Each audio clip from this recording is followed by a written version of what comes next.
Good morning. आज आपण राज्यसेवा प्रिलिम्सचं जे काही आपलं स्ट्रॅटेजीचं लेक्चर आहे ते घेणार आहोत. स्पार्क अकॅडमीने ते आयोजित केलेलं आहे. लास्ट वीकमध्ये पण स्पार्क अकॅडमीमध्ये मेन्सचं एक लेक्चर घेतलं होतं. स्पार्क अकॅडमीला थोडं आपण म्हणूया की चॅरिटेबल ट्रस्ट याचा एक आपण म्हणू शकतो टच आहे. त्याच्यामुळे फ्री ऑफ कॉस्ट सेशन्स वगैरे ऑर्गनाईज करत असते आणि म्हणून मला पण एकदा या प्लॅटफॉर्मवरती मी फ्रिक्वेंटली तुम्हाला दिसते की त्यांचं जे आहे स्टुडंटसाठी खूप कमी दरामध्ये ते गोष्टी अवेलेबल करून देतात किंवा बऱ्याच गोष्टी फ्री ऑफ कॉस्ट पण अवेलेबल करून देतात.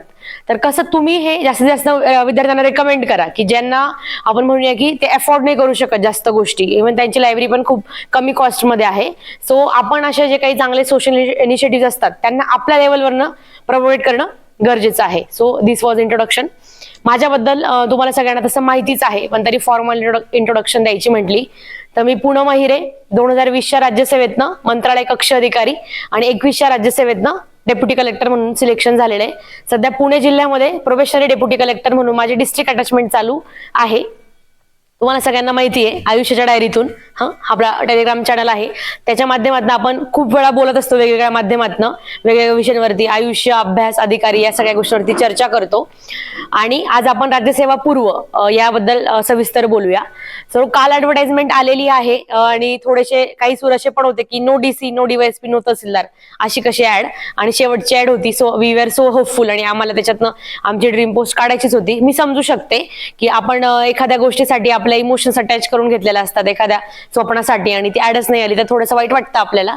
पण मी म्हणेल आपण याच्यावरती फोकस केला पाहिजे की आपल्याला आधी नोकरी मिळवायची. ओके, बाकी ड्रीम नंतर येतं पिक्चरमध्ये. म्हणजे मी स्वतः सुद्धा या मताची आहे की माझी पोस्ट ही पोस्ट नंतर आधी ती माझ्यासाठी नोकरी आहे की जी मला महिन्याला काहीतरी पगार देते, ज्याच्यावरती माझ्या आपण म्हणू की कुटुंबाचा काहीतरी उदरनिर्वाह चालू शकतो. सो आपल्यासाठी सगळ्यांसाठी नोकरी सुद्धा तितकीच महत्वाची आहे. सो उगाच आपण त्याच्यामध्ये मी म्हणेल की नाराज होण्याचं काहीच कारण नाहीये. आपल्याला सिम्पली त्याच्यातनं एक चांगली नोकरी सिक्युअर करायची आहे आणि जागा वाढणार आहेत ना, जागा वाढतील पण टॉपच्या जागा पण येतील, पण त्या तोच व्यक्ती पटकावू शकतो जो त्या ऑपॉर्च्युनिटीसाठी प्रिपेअर्ड आहे. ओके, सो संधी कोणासाठी असते, तो संधीसाठी तयार आहे त्याच्यासाठी. सो संधी आपल्याला आता समोर दिसते आहे. ओके, आयोगाने दिवाळीत आपल्याला ऍडव्हर्टाइजमेंटची तारीख दिली होती, तारीख आपल्याला दिली काल, आपल्याला ऍडव्हर्टाइजमेंट पण दिली, जागा पण दिल्या. सो आता आयोगाने आपल्या हातात दिलेलं आहे की तुम्ही आता कसं करतात यावरती ठरेल. जागा किती? 275, 274. 274 मध्ये मी कसा येईल याच्यासाठी आपली पुढची डिरेक्शन पाहिजे, ते खूप गरजेचं आहे. मी तुम्हाला सांगते कसा असतो ना, एक ग्राफ असतो. ज्या दिवशी ऍडव्हर्टाइजमेंट येते ना त्या दिवशी सगळ्यांचा उत्साह असा असतो. ओके, असा एकदम हाय असतो. त्याच्यानंतर काय प्रिलिम्सला थोडा असा होऊन जातो, कारण की फिल्टर्स लागतात बघा तुम्ही बरं का. हे सगळ्यात शेवटचं जे आहे ना, हे सगळे लोक 274 लोक येथे पास होणारे. ओके, पण इथे सगळ्यांचा हाय जोश एकदम. म्हणजे इथं अशी कंडिशन असते की 2024ची ऍडव्हर्टाइजमेंट म्हटल्यावरती सगळे हौसे गौशे नऊशे नाही का, ज्याला आपण म्हणतो की ज्याला कधीतरी वाटलेलं की मला राज्यसेवेतनं पोस्ट काढायची, प्रत्येक व्यक्तीला वाटतं की नाही यार ह्यावेळेस चांगलं करूया, ह्यावेळेस चांगलं करूया. मधले जे काय आता 4-5 महिन्यांचा काळ आहे त्या काळामध्ये जे लोक अभ्यास करतील ते पुऱ्या पूर्वपर्यंत टिकतील. ओके, नंतर परत पूर्वमधनं फिल्टर लागेल, मेन्सला इतकेच लोक येतील, परत इंटरव्ह्यूला इतके, आणि फायनल सिलेक्शन मध्ये खूप कमी. म्हणजे तुम्ही विचार करा, फॉर्म येणार आहेत आता 274 जागा आहे, फॉर्म किती येणार? 2-2.5 लाख ते येतील किमान. ओके, 2-2.5 लाखामध्ये 274 मध्ये जायचं. सो आपल्याला काय करायला लागणार आहे? इतकं सिंपल आहे, तुम्ही कॅल्क्युलेशन करा. 0.1%, जे काही 0.1% पण नाही, जास्त येईल अजून, 0.01% फायनल रिझल्ट असतो. सो आपली काय जबाबदारी आहे? आयोग इथे 274 जागा घेणार आहे, तर मेन इंटरव्ह्यूला किती घेतं माहितीये का? 274 × 3. मी तुम्हाला हे याच्यासाठी सांगते की मला तुम्हाला सिरियस करायचंय प्रिपरेशनच्या बाबतीमध्ये. म्हणजे परीक्षेचं गांभीर्य ज्याला आपण म्हणतो ना, की प्रत्येक दिवशी तुमचा अभ्यास चांगला कसा होईल जेव्हा तुम्हाला ही रियालिटी माहिती कॉम्पिटिशनची, की इंटरव्ह्यूला फक्त 274 × 3 लोक. बरोबर बोलते मी? ओके, आणि मेन्सला किती? 274 × 12 लोक. तुम्हाला इथून ऑलवेज रिमेंबर, आपल्याला प्रिलिम्स पास करायचे हे कधीच ठेवू नका टार्गेट. इथून सुरू करा. मला 274 मध्ये जायचंय. जर मला 274 मध्ये जायचं असेल तर त्याच्यासाठी आधी मला 274 × 3 या इंटरव्ह्यूच्या पण इथं जायचंय, आणि इथं जाण्यासाठी मला 274 × 12 मध्ये जायचंय. म्हणजे आयोग जे 12, म्हणजे एका पोस्टसाठी जे 12 लोक आयोग मेन्सला बोलवणार आहे त्या 12 लोकांमध्ये मला जायचं आहे. त्याच्यामुळे मला हे 5 महिने अभ्यास करायचा आहे. आणि त्याच्यानंतर हे 5 पुढचे जे काय आहे डिसेंबरमध्ये जी काही मेन्स आहे त्याच्यामध्ये आयोग जिथून जे लोक इंटरव्ह्यूला घेणार आहेत त्याच्यामध्ये एका पोस्टसाठी 3 लोकांना इंटरव्ह्यूला बोलवणार आहे, तर 3 लोकांमध्ये मला जायचंय. सो हे तुम्ही जेव्हा तुम्हाला हा सिरियसनेस कळेल ना, पूर्ण पुढचं वर्ष 2024 हे पूर्ण वर्ष, कारण की डिसेंबरमध्ये मेन्स आहे बरोबर, आणि एप्रिलमध्ये प्रिलिम्स आहे. सो 4 महिने प्रिलिम्स फुल फोकस नाही, आणि त्याच्या पुढचा महिना पूर्ण याच्यामध्ये आपल्याला काय वापरायचं आहे, मेन्ससाठी वापरायचं आहे. सो हे मला तुम्हाला फक्त स्पर्धा दाखवून द्यायची होती की आपल्याला पुढचा आपला प्लॅन ऑफ ऍक्शन, डिसिप्लिन कशी ठेवणं अपेक्षित आहे याबद्दल. Okay, clear. त्याच्यानंतर शेवटी थोडंसं बोलणार आहे माझ्याबद्दल पण, की ऍडव्हर्टाइजमेंटकडे आपण कसं बघितलं पाहिजे आणि माझ्या स्वतःच्या जर्नीबद्दल पण बोलणार आहे. त्याच्या आधी आपण डायरेक्ट आता प्रिलिम्स याच्यावरती सुरू करूया, की आपल्याला आता किती दिवस उपलब्ध आहे आणि कसं केलं जाऊ शकतं. एकतर पहिली गोष्ट लक्षात घ्या की इथे जे लोक आहेत, तुमच्यापैकी जे काही लोक म्हणजे उपस्थित आहे, प्रत्येकाने 1-2 प्रिलिम्स दिलेले असतील. Okay, 1, 2, 3 what ever it is. First attempt आहे असे किती आहेत, की माझी पहिलीच राज्यसेवा आहे. ओके, खूप कमी. दुसरी राज्यसेवा, ओके, तिसरी, चौथी, पाचवी, ठीक आहे, चौथ्यापर्यंतच बरं वाटलं मला. तर बघा आपल्याकडे दिवस, आता आपण परीक्षेची तारीख काय, 28 एप्रिल बरोबर ना. आपण 1 जानेवारीपासून आपण एक ओव्हरऑल प्लॅनिंग कसं असू शकतो बघूया. 1 जानेवारीचे किती दिवस, 31. फेब्रुवारीचे यावेळेस किती दिवस, फेब्रुवारी 28 की 29, 29, ठीक आहे, 29. त्याच्यानंतर पुढचे मार्चचे 31 आणि एप्रिलचे 25च पकडूया. किती दिवस होत आहेत, 10 आणि 6 16 आणि 4 आणि 2 6 आणि 3 9 आणि 116 दिवस बरोबर. 116 दिवस आपल्याकडे आहेत. मी तुम्हाला एक सांगेल की ज्या लोकांनी आधी मेन्स दिलेल्या आहेत, ओके, एकापेक्षा जास्त मेन्स ज्यांनी दिलेल्या आहेत, त्या लोकांना माझं सांगणं असेल की त्यांनी जानेवारीचा महिना मेन्स केला तरी चालू शकतं. पण मला असं वाटतं की इथे बसलेला मेजॉरिटी क्राऊड हा सध्याच प्रिलिम्स फोकस्ड करण्यासारखा असेल, तर आपण सिम्पली प्रिलिम्स बद्दल बोलूया. तुम्हाला मी एक सांगते, 116 दिवस जर व्यवस्थित वापरले तर म्हणजे मला नाही वाटत की काय प्रिलिम्स क्लिअर करणे अवघड आहे. तुम्ही प्लॅनिंग कसं करतात या गोष्टीवरती ठरतं की तुमचा कंटेंटवरती किती होल्ड आहे, आणि तुमचा कंटेंटवरती किती होल्ड आहे याच्यावरती ठरतं की तुम्ही एक्झामला किती कॉन्फिडेंटली डील करणार आहात. सो पहिली गोष्ट तुम्हाला जर काही करायची असेल ना, तर ती मी तुम्हाला सांगेल सगळ्यांना जी करायची आहे ती मागच्या पेपर्सचं तुम्ही जे काही अटेम्प्ट दिले ना त्याचं अनालिसिस करणं मस्ट आहे. ओके, म्हणजे हे का मस्ट आहे तुम्हाला सांगते, कारण की हे तुम्हाला दाखवेल तुम्ही कुठे स्टँड करता. अनालिसिस करायचं म्हणजे कसं करायचं, फॉर एक्झाम्पल राज्यसेवा 23चा तुम्ही हे दिलाय अटेम्प्ट, ओके, त्याच्यामध्ये एक करेक्ट रॉंग रेशो करायचा, CW, करेक्ट रॉंग. इथे subject polity, history, geography, economy, science, current affairs. Okay, हे केल्यानंतर किती चुकले, 11, 4, 10, 5. आता हे का मी बोलते, कारण मला माहिती आहे प्रत्येक विषयाचे 15-15 क्वेश्चन आहे, एक्सेप्ट सायन्स 20, करंट अफेअर्स 20 आणि जिओग्राफी इन्व्हायरमेंट 20 बरोबर ना, आणि बाकी 15-15-15. हा करेक्ट रॉंग रेशो जेव्हा तुम्ही करणार ना, तेव्हा तुम्हाला कळेल की हे जे रॉंग नाहीत ना, यांनी तुम्हाला रिझल्ट पासून लांब ठेवलंय. सो ही क्लॅरिटी असणं खूप गरजेचं आहे आपल्याला, की ज्यांनी आधी अटेम्प्ट दिलेले आहेत त्या लोकांनी अभ्यास सुरू करण्याच्या आधी तुमच्या माइंडमध्ये हे पिक्चर क्लिअर पाहिजे. ज्यांनी 3 प्रिलिम्स दिले, 4 प्रिलिम्स दिले, पूर्ण 4 वर्षांचे असे तुमच्याकडे टेबल्स पाहिजे. हे कसं सांगते, ही सगळी माझी ट्रायड अँड टेस्टेड मेथड आहे. मी म्हणत नाही ही बेस्ट मेथड आहे, पण माझ्यासाठी वर्क केलेली आहे आणि मला नक्की वाटतं ही एफर्ट्स खूप जास्त, मी म्हणेल की हार्ड वर्किंग मेथड आहे थोडीशी. त्याच्यामध्ये तुम्हाला थोडं घुसावं लागतात. म्हणजे 4 माझे चुकले आहेत, पॉलिटीचे 4 चुकले. कोणता चुकला, इमर्जन्सीचा चुकला, नॅशनल इन्फॉर्मेशन कमिशनचा चुकला, त्याच्यानंतर कशा चुकला, घटना दुरुस्ती चुकली एखादी, ओके, करंटचा कोणता चुकला, टाइम मॅगझिनचं कोण आहे पर्सन ऑफ द इयर ते चुकलं. जे काय आपले चुकलेत हे तुमचे तर ही विकर एरियाज आहेत आणि या एरियाजमुळे तुम्ही लांब राहिलेत. जेव्हा तुम्ही 2-3 वर्षाचं असं अनालिसिस कराल तेव्हा तुम्हाला पिक्चर क्लिअर राहील की आपण कुठे मार खातोय. हे एकदा कळालं की फॉर एक्झाम्पल हे अनालिसिस केलं तुम्ही, एखाद्या व्यक्तीचं काय असतं, जिओग्राफी सारख्या विषयामध्ये किंवा इकॉनॉमी सारख्या विषयामध्ये खूपच वाईट परफॉर्मन्स असतो. ओके, 8 बरोबर 7 चुकले, म्हणजे डायरेक्ट 50-50 झाले, 50% बरोबर 50% चुकले. तर तुम्हाला हे जजमेंट आधी घ्यायचं आहे की तुम्ही तुमचा प्रत्येक विषयामध्ये कसा परफॉर्मन्स आहे. एक लक्षात घ्या, प्रिलिम्स पास करण्यासाठी 3 विषय तुमचे एकदम एक्सलंट पाहिजे, ओके, 2 विषय तुमचे ऍव्हरेज पाहिजे आणि 1 विषय तुमचा डॅमेज कंट्रोलला ठेवायचा. डॅमेज कंट्रोल म्हणजे काय, की त्याच्यात तुम्हाला किती पण फटका बसला तरी बाकी विषय इतके चांगले असतील की त्याच्यामध्ये तुम्ही सस्टेन करू शकतात. म्हणजे काय, की पॉलिटी, इकॉनॉमी, हिस्ट्री हे माझे पक्के विषय आहेत. त्याच्यामध्ये माझा करेक्ट रॉंग रेशो 11-4 पेक्षा खाली येत नाही. म्हणजे 11-4 पेक्षा खाली येत नाही की 11 बरोबर आणि 4 चुकले. ओके, म्हणजे तुम्ही सिंपल विचार करा, आपले कट ऑफ किती लागलेत मागचे प्रिलिम्सचे बघायला गेलं आपण. 23चा किती लागलाय, 23चा मला माहित नाही कट ऑफ, 108. हो 108. 22चा किती लागलाय? 106. 21चा किती लागलाय? हा 228. तेव्हा सीसॅट होतं बरोबर, म्हणजे मी तेव्हा माझी सिरियस अटेम्प्ट शेवटचा. तर हे बघा, हे जे काही कट ऑफ आहे ना, याच्यामध्ये पण मी तुम्हाला सांगते सीसॅट मुळे वाढलेला कट ऑफ आहे. इथे पण काहीतरी असाच 105 110 खेळला असता तो कट ऑफ. हे कट ऑफ मिळवायचे तर राज्य तुम्हाला सांगते एमपीएससी आणि युपीएससी याच्यामध्ये जर बेसिक डिफरन्स काय असेल ना, एमपीएससी इज ऑलवेज प्रेडिक्टेबल. तुम्हाला फक्त स्कोर मध्ये बोलायचंय. 120 मार्क पडले तर प्रिलिम्स क्लिअर आहे का? क्लिअर आहे. सो जर इतकंच आपल्याला माहिती असू शकतं तर आपण त्या गोष्टीनुसार मी म्हणेल एफर्ट्स पुटअप करणं गरजेचं आहे खूप जास्त. सो हे जेव्हा तुम्हाला क्लिअर आहेत की मला 120 मार्क पडले तर मी पास होतो, मग 120 मार्क कसे पाडायचे? सिंपल. 120 मार्क पाडण्यासाठीच 8 तास हा करेक्ट रॉंग रेशो. म्हणजे तुम्ही एका विषयामध्ये 11-4 12-3 13-2 असे घेतले 3 विषयांमध्ये. ओके. एखाद्या विषयामध्ये ऍव्हरेज घेतले 9-6. ओके. किंवा मग आपण म्हणूया की 10-5. आणि एखाद्या विषयामध्ये ब्लंडर झालाय बाबा की डायरेक्ट 8-7 झाले किंवा 7-8 वॉट एव्हर इट इज झाले.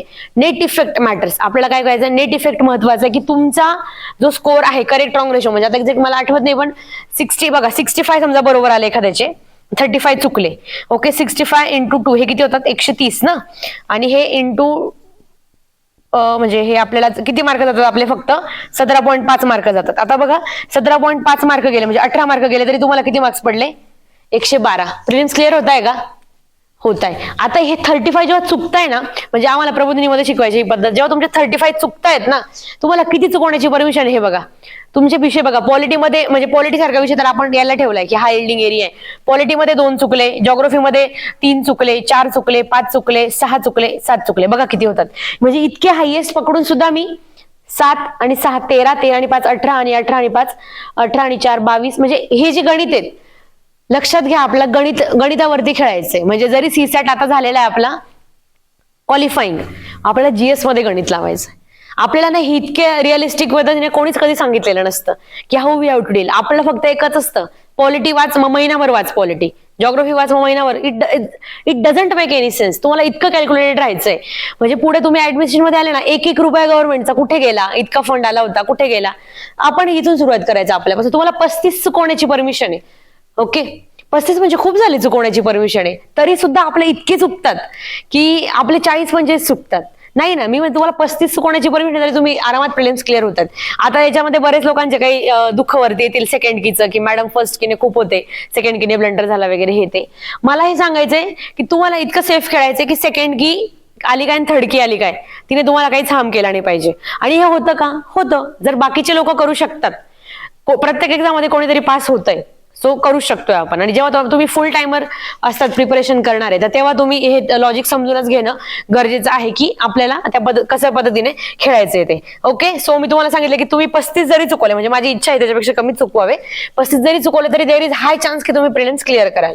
ओके. तुम्हाला लॉजिक म्हणजे गणित कळालेलं आहे की तुम्हाला 120चा टार्गेट प्रिलिम्सला ठेवायचंय. No one can harm you. Okay. आणि आता आपल्याकडे दिवस आहेत 116. आता मी तुम्हाला एक गोष्ट म्हटली आता रिसेंट मध्ये की पॉलिटी वाचायचं म्हणजे महिनाभर वाचायचं. आपल्या ऍस्पायरंट्सला म्हणजे सुरुवातीचे ज्या लोकांचे वर्ष वाढलेले असतात प्रिपरेशन मध्ये, त्यांना आहे ना ही गोष्ट कोणी एक्सप्लेन केली नसते की always play with timeline. Okay. Timeline खूप महत्वाची. आता आपल्याकडे 116 दिवस आहे. इतकं कॅल्क्युलेशन का करतोय आपण की तुम्ही वेळ कसा वापरता याला खूप महत्व आहे. आणि जेव्हा तुमच्याकडे टार्गेट नाहीये तेव्हा तुम्ही तसं वर्क करू शकत नाही. जर मला एखाद्याने सांगितलं की 10 दिवसात पॉलिटी करायचंय, ओके, तर तुला काहीतरी रिवॉर्ड आहे तर मी पॉलिटी करेन. मला असं काही नाहीये माझ्याकडे टार्गेट की निवांत कर तुझ्या पद्धतीने. मग 10 दिवस 15 दिवस मग मध्येच आपले बाकीचे असतात टेम्पटेशन्स. ओके. मित्र आला, मित्रासोबत चाललो, मैत्रीण आली, मैत्रिणीसोबत चालली, याचं लग्न, याचं हे ते, अशा गोष्टी आपल्याला मध्ये, कारण आपणच स्वतःबद्दल क्लिअर नाही की माझ्याकडे माझ्या पुढे काय टार्गेट येते. सो बघा 116 दिवस मी कसे डिवाइड केले असते? 60. ओके. 60. त्याच्यानंतर मी म्हणेल की 35 समथिंग म्हणजे 30 ते 35. आणि मग उरलेले किती उरत आहेत आता आपले? 90 95 झाले आणि उरलेले जे काय आहेत 95 105 20. 3 रिव्हिजन्स मी प्लॅन केल्या असत्या. ओके. याच्यामध्ये मी कसं केलं असतं ते सांगते. आणि ह्या 60 दिवसांमध्ये माझी प्रायोरिटी काय असणार आहे? सगळे सब्जेक्ट्स मला रीड करायचे आहेत. ओके. सगळे सब्जेक्ट्स रिडिंग करायचे याच्यामध्ये मला अलॉंग विथ PYQs. आता आपल्याकडे विषय किती आहेत? फक्त 6. फक्त 6 विषय. प्रिलिम्स इतकं सोपं काहीच नाही अभ्यास करायला. मेन्स इतकी चॅलेंजिंग आहे, म्हणजे ज्या लोकांनी आधी मेन्स दिली आहे किंवा तुम्ही पण आता जे लोक सगळे पहिल्यांदाच प्रिलिम्स करणार असाल, मेन्सला खूप कष्ट लागतो. ओके, आणि आपल्या माइंडला आपल्याला प्रिपेअर करायचंय की आपल्याला प्रिलिम्ससाठी इतकं तयार राहायचंय की मेन्ससाठी आपण स्वतःला स्ट्रेच करू शकतो. सो ही क्लॅरिटी खूप गरजेची आहे. काय करायचं आपल्याला बघा, 6 विषय आणि 60 दिवस, म्हणजे एका विषयाला किती दिवस आले? 10 दिवस आले. आता याच्यामध्ये एक क्रायटेरिया असतो की एक करंट अफेअर्सचा विषय सेपरेट पकडलाय आपण. तर करंट अफेअर्सला तुम्ही रोज जर कंबाईन केलं, म्हणजे मी रोज करायची, मी असं नाही करायची की 10 दिवसात करंटला एका विषयासारखे देईल. तर करंटला कंबाईन केलं मी, सो माझ्याकडे विषय किती राहिले? फक्त 5च विषय राहिले, बरोबर. 5 विषय आणि दिवस किती? 60 दिवस, म्हणजे एका मला 12×5 = 60. एका विषयाला मला 12 दिवस येतात. मग एका विषयाला जेव्हा मला 12 दिवस येत आहेत ना, तेव्हा मी 12 दिवसामध्ये पूर्ण तो विषय करते. म्हणजे 1 जानेवारी ते 12 जानेवारी मी काय वाचणार आहे? पॉलिटी वाचणार आहे. ओके, आता एखाद्याला प्रश्न पडेल की मॅडम एकच विषय आम्हाला दिवसाला मोनोटोनस होतो किंवा नाही जमत, तर त्या व्यक्तीने काय करायचं? कॉम्बिनेशन करायचं, 2 विषय घ्यायचे, मग त्याने 24 दिवसामध्ये 2 विषय संपवायचे. ओके, कळतंय? कन्फ्युजन होत आहे? कळतंय? ठीक आहे. तर एका मी हे करायचे की मी एका वेळेस एकच विषय घ्यायची. मला काही इतकं असं बोर वगैरे नाही व्हायचं, कारण की सिरियसनेस तुम्हाला सांगते, अभ्यास करताना झोप लागणं, ओके, किंवा विषय न समजणं, फक्त त्या पानावरती राहणं आणि दिवसभर अभ्यास लायब्ररीत बसून काहीच अभ्यास नाही केला हे वाटणं, हे सगळे असे लक्षण आहेत की आपण डेस्परेट नाही ती गोष्ट मिळवण्यासाठी. लक्षात घ्या, जर असं होत असेल तर वेळीच सावध व्हा. सो 12 दिवसामध्ये जेव्हा मला पॉलिटी वाचायचं आहे, तर दिवसातले मला किती दिवस मिळत आहेत? मी तुम्हाला सांगितलंय की माझ्यासाठी करंट अफेअर्स वेगळा स्लॉट दिलेला नाहीये, मी त्याला रोज मर्ज केलेला आहे. सो 2 तास माझे करंटला गेले आणि बाकी मी जो व्यक्ती पूर्ण वेळ अभ्यास करतो आणि ज्याला खरंच पोस्ट हवी आहे, त्याने मला वाटतं किमान 12 तास अभ्यास करावा रोज. ओके, 10 तासाच्या खाली तर नाहीच. ओके, ऍव्हरेज त्याचा असावा की 11 तास वगैरे असावा. आणि मग 10 तास माझे पूर्ण त्या एका विषयाला मी देते रोजच्या रोज. तर कसं करणार आहे त्याला? आता मी तुम्हाला सगळे विषय एक्सप्लेन नाही करणार आहे, फक्त पॉलिटीचं एक्झाम्पल घेऊन सांगते, सो ते डिटेल असेल. 12 दिवस आहेत माझ्याकडे आणि माझ्याकडे विषय आहे पॉलिटी. तर मी काय करणार आहे? एक लिस्ट बनवायची. ओके, लिस्ट कशी असेल? एक म्हणजे स्लॉट्स बनवायचे की आजच्या दिवसामध्ये मी काय काय वाचू शकते पॉलिटीचं. तर पॉलिटीचा जो पहिला जो सेक्शन आहे आपला, पार्ट 1, ओके, ज्याच्यामध्ये हिस्टॉरिकल बॅकग्राऊंड वगैरे सगळं आहे ना, ते मी आधी करायला गेले. म्हणजे historical background, silent feature of constitution, त्याच्यानंतर त्याच्यानंतर प्रिएम्बल, ओके, आणि काय म्हणतो आपण त्याला, मेकिंग ऑफ द कॉन्स्टिट्यूशन, हे एक स्लॉट. त्याच्यानंतर दुसऱ्या दिवशी समजा मी घेतला फंडामेंटल राईट, फंडामेंटल ड्युटी आणि DPSP. ओके, त्याच्यानंतर मी घेतला पार्लमेंट. जेव्हा मी पार्लमेंट घेते आहे तेव्हाच मी लगेच स्टेट गव्हर्नमेंट घेते आहे. जेव्हा मी प्रेसिडेंट घेते आहे तेव्हा मी लगेच गव्हर्नर घेते आहे. ओके, जेव्हा मी सेंट्रल काउन्सिल ऑफ मिनिस्टर जेव्हा मी घेते तेव्हा मी लगेच स्टेट काउन्सिल ऑफ मिनिस्टर घेते आहे. आणि त्याच्यानंतर मी एकदा मी घेते कॉन्स्टिट्यूशनल आणि नॉन कॉन्स्टिट्यूशनल बॉडीज. ओके, त्याच्यानंतर काय राहतं आता, फॉर एक्झाम्पल नंतर राहिलं इमर्जन्सी वगैरे समजा, किंवा मग लँग्वेज, इम्पॉर्टंट आर्टिकल्स. हे तुम्ही असे ब्लॉक्स आपण बनवायचे, स्वतः बनवायचे की एका दिवसामध्ये मी कितपत वाचू शकतो. ओके, आणि ते तसं प्लॅनिंग बनवायचं. आणि कधी कॉम्बिनेशन आहे ना, नेहमी एक हेवी एक लाईट करायचं. एकाच दिवशी फंडामेंटल राईट आणि पार्लमेंट हे चॅप्टर वाचू नये, डोक्याचा भुगा होतो. Keep it simple. Fundamental right केला ना, ड्युटी करायचं, सेम तो लाईट आहे. ड्युटीचा चॅप्टर आपल्यामध्ये छोटा आहे, राईट खूप मोठा आहे, पार्लमेंट खूप मोठा आहे ना, मग पार्लमेंट सोबत काय घ्या, छोटे छोटे चॅप्टर्स जे आपले आहेत ना, म्हणजे प्राईम मिनिस्टर छोटं चॅप्टर आहे, काउन्सिल ऑफ मिनिस्टर छोटं चॅप्टर आहे. सो असं कॉम्बिनेशन करायचं. कधी पण एक लक्षात घ्या, आपल्या स्वतःचे थोडे लाड पण पुरवता आले पाहिजे. ते बुद्धीच्या बाबत पुरवायचे की आपल्या बुद्धीला मी म्हणेल की त्रासली नाही पाहिजे ती. म्हणजे एखादा व्यक्ती म्हटला की आजच पार्लमेंट, आजच फंडामेंटल, आजच नॅशनल इमर्जन्सी, तर माझ्या अंगाला काटा येतो की नाही, एवढं झेपू शकत आपल्याला, खूप फॅक्ट आहेत, खूप लक्षात ठेवण्यासारख्या गोष्टी आहेत. तर why you are making the things difficult? Keep it simple. So combination असं करायचं. आता फंडामेंटल राईट चॅप्टर जेव्हा आपण करतोय ना, तर आपण मेजर पॉलिटीच्या एका महत्वाच्या सेक्शनला हात लावतोय, तर तो व्यवस्थित करायचा. असे तुम्ही व्यवस्थित ब्लॉक्स बनवायचे. 10 दिवसाचे ब्लॉक्स. मी तुम्हाला सांगते 10 दिवसाच्या सेटमध्ये पॉलिटी पूर्ण संपतो. ओके, म्हणजे मी या मेथड वर्क केलेला आहे. आणि व्यवस्थित एकदा तुमचं म्हणजे म्हणलं की जास्त पण दिवस लागू शकतात एखाद्याला. पण ज्या लोकांनी 1 किंवा 2 प्रिलिम्स दिले आहेत, सो त्यांचे आपण काही पहिल्यांदाच लक्ष्मीकांत वाचत नसतो, आधी 3-4 वेळा वाचलेलं असतं. सो या मेथडने करायचं. आणि मी एक सांगेल तुम्हाला, एक रेकॉर्ड किपिंगची एक पद्धत असते. ऑलवेज कीप रेकॉर्ड, आज काय वाचलं. ओके, तुमचं जे काही पुस्तक असेल, लक्ष्मीकांतच्या पुस्तकामध्ये पाने टाकून ठेवायचं, एक ब्लँक पेज टाकायचं आणि मेंटेन करायचं असं रेकॉर्ड. आता उद्या तारीख आहे 1/1/24, परवा तारीख 1/1/24. ओके, काय वाचलंय मी? R1 म्हणजे रिडिंग 1. म्हणजे रिडिंग 1 म्हणजे काय की प्रिलिम्स साठीची रिडिंग 1 माझी आहे. आणि त्या दिवशी मी चॅप्टर्स वाचलेत 1 ते 50. ओके, आणि ते पेज आताच ठेवा. दुसऱ्या दिवशी 2-1-24 51 ते 100 जे काही तुम्ही वाचतात ते, किंवा चॅप्टरचे नावं लिहा. पूनमने वाचलं historical background, making of constitution आणि सायलेंट फीचर ऑफ कॉन्स्टिट्यूशन. ठीक आहे, पुढच्या दिवशीचं. याच्याने काय होतं, दिस गिव्स यू कॉन्फिडन्स. जेव्हा 1 ते 10 तारखेपर्यंतचा रेकॉर्ड दिसतो ना, तर कोणाला सांगायची गरज नाही की आपण अभ्यास करतोय, आपल्याला दिसतंय आपण अभ्यास करतोय. सो ही मेथड फक्त कशासाठी माहितीये का, की प्रोसेसमध्ये कॉन्फिडन्स आणण्यासाठी. ओके, तुम्हाला पटली तर करा. एखाद्याला वाटत असेल की नाही जमत इतकं काय रेकॉर्ड ठेवायला, तर काही ठेवलं तरी नाही चालेल. ओके, ह्या मेथडने तुमचा 10 दिवसामध्ये पॉलिटी संपेल. एकदा पॉलिटी संपला की मग तुम्ही करायचा हिस्ट्रीमध्ये कसं डिव्हिजन करायचं. आता प्रिलिम्सचा तुम्हाला माहिती आहे, आपला एन्शियंट पण आहे, मिडवेल पण आहे आणि मॉडर्न पण आहे. समजा परत 10 दिवस, 3 दिवस एन्शियंटला, 2 दिवस मिडवेलला, 5 दिवस मॉडर्नला. ओके, आता हे जेव्हा तुम्ही हे दिवस करतायत ना, 10 दिवस पॉलिटीचं हे करतायत, तुम्हाला इथे मी एक सांगितलंय, रिडिंग, सब्जेक्ट रिडिंग आणि पीवायक्यूज करायचे. पीवायक्यूज का करायचे माहितीये का, ते तुम्हाला गाईड करणार आहेत की तुम्हाला कुठे थांबायचंय, आयोग कुठे प्रश्न विचारता, याच्यासाठी पीवायक्यू गाईड करणार आहे. सो एक मेथड अशी आहे, ज्या दिवशी तुम्हाला सांगितलं की तुमचा हा सेट आहे पहिला, ओके, आज तुम्ही हे वाचणार आहे पॉलिटीचं, तर हे करण्याच्या आधी याचे पीवायक्यूज बघून घ्यायचे. आता इथं कोणी असे एकदम नवीन लोक नाही की पहिल्यांदाच मी लक्ष्मीकांत वाचतोय असं मी अज्युम केलेलं आहे, आणि आधी पीवायक्यूज बघून घ्यायचे. हिस्टॉरिकल बॅकग्राऊंड वरती काय प्रश्न विचारले, गुड गव्हर्नमेंट ऍक्ट कोणत्या ऍक्टला म्हटलेला आहे, मॉर्ले मिंटो कोणता, मोंटेग्यू चेम्स्फोर्ड कोणत्या वर्षाचा कायदा, ओके, कोणत्या कायद्याने काय चेंज केले, 47च्या कायद्यातनं काय घेतलं. ओके, हे सगळं मी प्रश्न आधी बघितले. आणि मग जेव्हा चॅप्टर वाचायला येते तर माझे काय असतात, उघडा डोळे बघा नीट, हे माझं चॅप्टर वाचताना असतं. म्हणजे आपल्याला जे आपण म्हणतो ना की ऍक्टिव्ह रिडिंग, एखाद्या व्यक्तीने एक चॅप्टर 10 वेळा वाचलं आणि एखाद्याने 2च वेळा वाचलं पण ऍक्टिव्ह रिडिंगने वाचलं, तर त्याला कळायला लागतं की कुठे आयोग प्रश्न विचारतो, कसा प्रश्न विचारतो. तर तो मुद्दा आहे. ओके, सो हे लक्षात घ्यायचं आपल्याला की आपण त्या विषयाला पीवायक्यूज, म्हणजे हा जो पहिला राऊंड आहे ना 60 डेजचा, एकदम रिगरस करायचा आहे आपल्याला. एखाद दिवस एक्स्ट्रा लागला, एखाद दिवस कमी लागला, होतं काही विषयांना कमी लागतो. म्हणजे इन माय केस मला पॉलिटीला 12 दिवस खूप जास्त व्हायचे, 9 दिवसात मी पॉलिटीला निपटवून टाकायची. 3 दिवस माझे मग कधी कधी सायन्सला लागून जायचे, कधीतरी जिओग्राफीला लागायचे. सो डिपेंड्स, तुम्ही फ्लेक्झिबिलिटी ठेवा तेवढी. सो हा जो पहिला राऊंड आहे ना, हा खूप नीट करायचा आहे आपल्याला. सो पॉलिटी झाला की मग काय घ्यायचं, आपलं जिओग्राफी म्हणजे हिस्ट्री घ्या. हिस्ट्रीला तुम्हाला सांगितलं की कसं करायचंय. आता बरेच लोकांचा सोर्सेसच्या बाबतीमध्ये पण एक डाऊट असतो, सोर्सेस काय काय असू शकतात, बुकलिस्ट वरती पण आपण बोलूया. पण अशा एकदा पॉलिटी झालं, जिओग्राफी, हिस्ट्री सगळ्या विषयांचं सेम करायचं. प्रत्येक विषयाचे असे ब्लॉग्स बनवून टाकायचे. ते कसे बनवले जाऊ शकतात, आता फॉर एक्झाम्पल हिस्ट्री तुम्हाला सांगितलं एन्शियंटला आपल्याला 3 दिवस द्यायचे, बरोबर. एन्शियंटला जेव्हा मी 3 दिवस देतोय तेव्हा त्याच्यामध्ये एक असणार आहे माझं की जे काय आहे, समजा मौर्य, चंद्रगुप्त मौर्य, गुप्त आणि हर्षवर्धन यांचा एक, त्याच्यानंतर एक दिवस समजा बुद्धिझम, जैनिझम, म्हणजे जे काही आपले चॅप्टर आहेत. ओके, म्हणजे तुम्हाला असं टॉपिक्स मला इतके आठवणार नाही हिस्ट्रीचे, पण चॅप्टर वाईज पण सांगू शकते. तुम्ही समजा 11वीचं पुस्तक वापरत आहे, जुनं किंवा नवीन जे कोणतं वाचताय, तर त्या पुस्तकातले चॅप्टर्स असे वाटून घ्यायचे.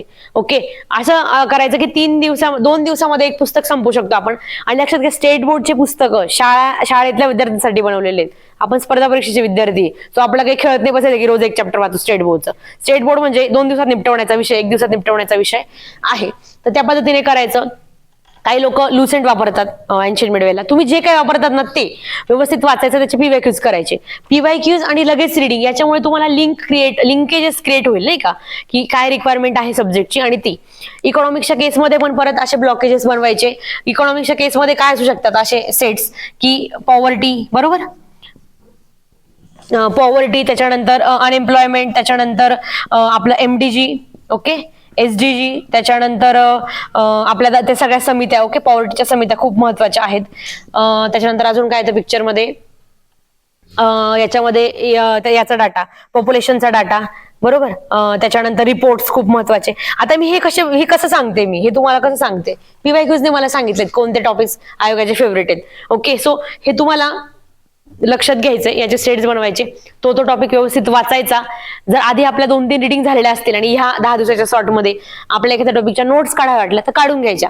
आता MDG SDG सारखा टॉपिक आहे, MDG SDG, पॅरिस परिषद, ओके, त्याच्या काही परिषद आहे महत्वाच्या, रिओ परिषद, अर्थ समिट वगैरे, नोट्स काढून घ्यायच्या. पॉप्युलेशन सारखा डाटा आहे, नोट्स काढून घ्यायच्या. रिपोर्ट सारखा डाटा, कोणाचं काय पॅरामीटर, MPIचं काय पॅरामीटर, SDIचं काय पॅरामीटर, कोणत्या याच्यात कोणती रँकिंग आपली, नोट्स वगैरे काढून घ्यायच्या. अशा पद्धतीने तुम्हाला फर्स्ट राऊंड करायचंय. फर्स्ट राऊंड बद्दल ओके, क्लिअर आहे गोष्टी. ओके, मग येतो हा पुढचा जो राऊंड आहे, याच्यामध्ये तुम्ही जे 60 दिवसांमध्ये वाचले ना, ते तुम्हाला 35 दिवसांमध्ये वाचायचंय. ओके, आणि दिस इज मेन चॅलेंज. बऱ्याच लोकांना हेच जमत नाही की हे कसं करायचं, की एक लक्ष्मीकांतचं पुस्तक एखादा व्यक्ती 10 दिवसात पण वाचतो, एखादा 1 महिन्यात पण वाचतो, एखादा 1 दिवसात पण वाचतो. हे करणं खूप गरजेचं, तर तुमच्या रिव्हिजन पडतात त्या विषयाला. यावेळी इथं वाचताना तुम्हाला मी खूप डिटेल वाचणं एक्सपेक्ट आहे. इथे वाचताना फक्त एक्झामच्या रिक्वायरमेंटनुसार फोकस करा. म्हणजे हिस्टॉरिकल बॅकग्राऊंड किंवा मेकिंग ऑफ द कॉन्स्टिट्यूशन हे चॅप्टर वाचताना लाईन टू लाईन वाचू नका. जे अंडरलाईन केलंय आपण, जे हायलाइट केलंय तेवढंच वाचा. म्हणजे ह्या पुढच्या 2 राऊंड मध्ये तुम्हाला चुजी राहायचंय. प्रत्येक ओळ वाचण्याचा अट्टहास नाही करायचंय आपल्याला. थोडंसं आपल्याला मी म्हणेल की स्मार्ट रिडिंग किंवा रिव्हिजन ज्याला आपण म्हणतो ना, ही रिडिंग आहे बघा, ही रिडिंग आहे तुम्हाला सांगते. आणि ह्या 2 ज्या आहेत ना ते रिव्हिजन्स आहेत. इथं पण तुम्ही बघा. आणि करंटला जे आपण 2 तास देतोय, करंट वरती आपण सेपरेट बोलूया, मला फक्त रिमाइंडर करायचं लक्षात नाही राहिलं तर हे 60 दिवस झाल्यानंतर इथे तुम्ही जे काही रिव्हिजन करताय, इथं पण तुम्हाला किती दिवस भेटतात? 5च विषय आहेत आपले, बरोबर. करंटला आपण रोजचा भाग घेतोय. एका विषयाला 7 दिवस येत आहेत. इथे एका विषयाला किती दिवस येत होते? 12 दिवस होते. इथे 7 दिवस येत आहेत. आणि इथे सुद्धा तुम्हाला मला वाटतं 4 दिवस येत आहेत. More than sufficient. म्हणजे आपले प्रिलिम्सचे सब्जेक्ट खूप क्रिस्प आहेत, खूप त्याच्यात हे काही हे नाहीये. मेन्सच्या काळामध्ये आपल्याला एका दिवसामध्ये 3 विषय रिवाइज करायचे असतात. ओके, सो ते आणि एक माइंडला प्रिपेअर करायचं. जेव्हा असं मेंटल फटिक वगैरे वाटायला लागेल ना, की थोडंसं जड जात आहे बाबा, तर सांगायचं की मेन्स आपल्याला याच्यापेक्षा चॅलेंज घ्यायचंय मोठं. सो आता मला जितकं स्वतःला माइंड प्रिपेअर करते तितकं मी करणार आहे, असा अप्रोच ठेवायचा आहे आपल्याला. ओके, 12 दिवस, 7 दिवस, 4 दिवस प्रत्येक याला रिव्हिजनला येतात. सो सफिशियंट वेळ आहे आपल्याकडे. अजून सुद्धा खूप चांगला वेळ अवेलेबल आहे आपल्याकडे. म्हणजे एखाद्या व्यक्तीला मागचे 3 महिने काहीच अभ्यास केला नसेल आणि तो म्हणेल की आज उद्यापासून मी खूप सिन्सिअरली अभ्यास करेल, तरी तो 100% प्रिलिम्स क्लिअर करू शकतो, जर त्याने ती सिन्सिअरिटी ठेवली आणि अभ्यासात मी म्हणेल की प्रॉपर डिसिप्लिन वगैरे ठेवली तर. ओके, सो हे दिस इज अबाउट स्ट्रॅटेजी. मी म्हणेल की स्ट्रॅटेजी आणि प्लॅनिंग. ओके, विषय कसा अभ्यासाचा ते पण तुम्हाला सांगितलं. इथे तुम्हाला एक ऍक्टिव्हिटी सांगते मी. 50 MCQ स्ट्रॅटेजी, खूप भारी स्ट्रॅटेजी, एक लक्षात घ्या. 50 MCQs डेली. ही मी स्वतः केलेली आणि माझ्या 3 छोट्या डायऱ्या भरल्या होत्या याच्याने. 50 MCQ स्ट्रॅटेजी मध्ये काय माहितीये का, की रोज 50 MCQ सोडवायचे. कोणते सोडवायचे? क्लासेसच्या टेस्ट सिरीज मधले सोडवा, आयोगाचे सोडवा, कोणते पण सोडवायचेत, वाचायचे नाहीत. हे जेव्हा करतोय ना आपण रिडिंग आणि PYQs, इथे तुम्ही मला वाटतं की 21,000 मधनं करा हे. म्हणजे हिस्टॉरिकल तुम्ही पॉलिटीचा सेट 1 घेतला आणि सेट 1चे PYQs केले ना, तेव्हा तुम्ही ते वाचताय किंवा फक्त बघताय तुम्ही तेव्हा फक्त की कसे आलेत प्रश्न. पण हे तुम्हाला मी प्रॉपर सोडवायला लावते. जे आपण म्हणतो ना की वेळ लावून नका सोडवू, पण सोडवा. आता ते मी कोणते सोडवायचे, तर मी क्लासेसच्या टेस्ट सिरीज मधून सोडवायचे. आणि गरजेचं नाही की ह्या वर्षीची टेस्ट सिरीजची वाट बघावी. पॉलिटी तोच आहे, हिस्ट्री तोच आहे, जॉग्राफी तोच आहे. मागचे पेपर्स आणायचे, घरी आणून ठेवायचे 8-10 पेपर आणि रोज 50 MCQ सोडवायचे. ओके, दुपारी जेवण केल्यानंतरचा जो का आपला झोपायचा स्लॉट असतो, ओके, थोडी झोप लागते आपल्याला लायब्ररीमध्ये, आपण पॉवर नॅप घेतो, तेव्हा तुम्ही 50 MCQ सोडवा. काय करायचं त्याला? समजा फॉर एक्झाम्पल मी डेक्कनचा टेस्ट पेपर 1 घेतलाय, त्याचे 50 MCQ मी आज सोडवते. ओके, हे का सांगते तुम्हाला ही ऍक्टिव्हिटी? बाउन्सर हँडलिंगची सवय होती आपल्याला. बाउन्सर हँडलिंग बऱ्याचदा तुम्ही आपण बघा एक्झाम झाल्यानंतर जे काही सुरू म्हणतात बाहेर की आयोगाचा पॅटर्न चेंज होतोय. ओके, हे फिक्स वाक्य आहे लोकांचं, पॅटर्न चेंज होणे तर ना हो, सगळे आपण म्हणतो की आयोगाचा पॅटर्न चेंज होतोय. त्या चेंजला अडॉप्ट करण्यासाठी आपल्याला बाउन्सर हँडलिंगची सवय पाहिजे. की अनोळखी प्रश्न आला मी कसा टॅकल करणार आहे, अनोळखी प्रश्नाला मी कसं टॅकल करणार आहे, ओळखीचा आला मी कशी रिॲक्ट करणार आहे. याच्यासाठी 50 MCQ रोज सोडवायचे. ही ऍक्टिव्हिटी करून बघा, 1 महिना करा तुम्ही, 1 महिना. आणि त्याच्यानंतर फक्त स्वतःला एकदा त्याचं हे विचारा की काय त्याचा आउटपुट. म्हणजे जे आपण एक्झाम हॉलमध्ये पॅनिक होतो, सिली मिस्टेक्स करतो, भीती वाटते, सोपा प्रश्न चुकवून येतो, हे प्रमाण डायरेक्ट कमी होऊन जाईल त्याच्याने. सो ही एक गोष्ट लक्षात घ्या की तुम्हाला 50 MCQs डेली करायचे. ओके, त्याच्यानंतर बऱ्याच लोकांचा टेस्ट सिरीजचा प्रश्न असतो की टेस्ट सिरीज सॉल्व्ह करायच्या का, तर मी या मताची करायच्या. ओके, टेस्ट सिरीज मधनं घ्यायचं काय, स्कोर नाही घ्यायचंय कधीच.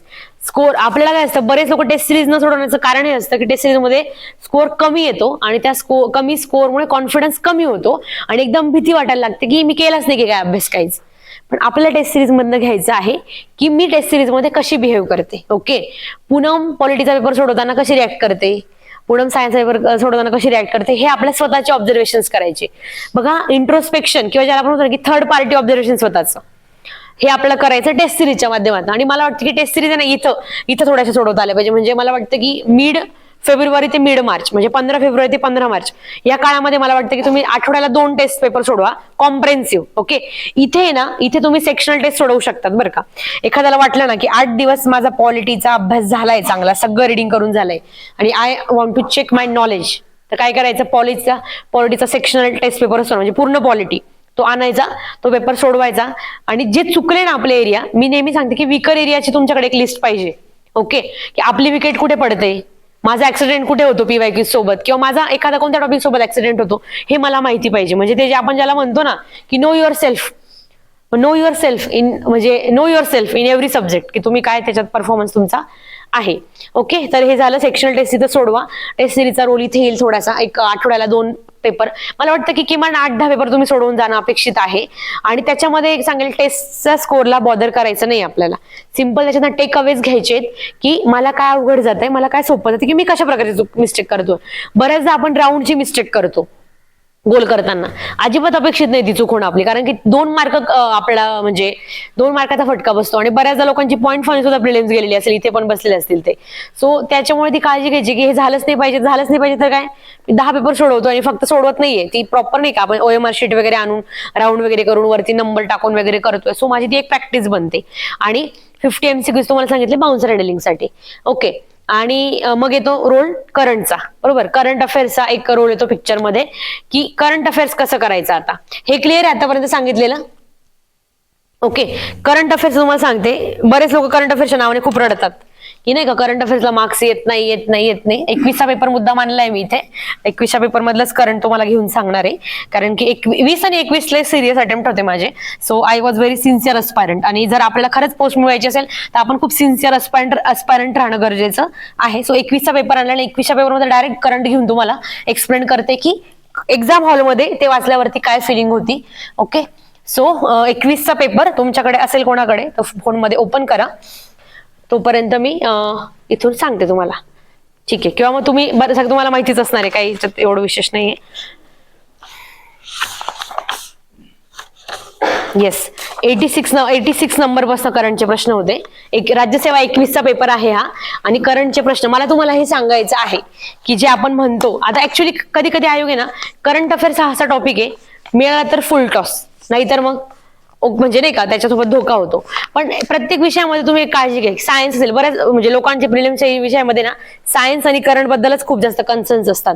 त्याच्यावरनं मी तुम्हाला एक सांगते की करंट हा असा विषय की तिथं तुम्हाला ऍव्हरेज स्टँड करायचं नेहमी. ओके, की त्याच्यामुळे माझी प्रिलिम्स उडाली असा त्याच्यामधला परफॉर्मन्स आपला कधीच नसला पाहिजे.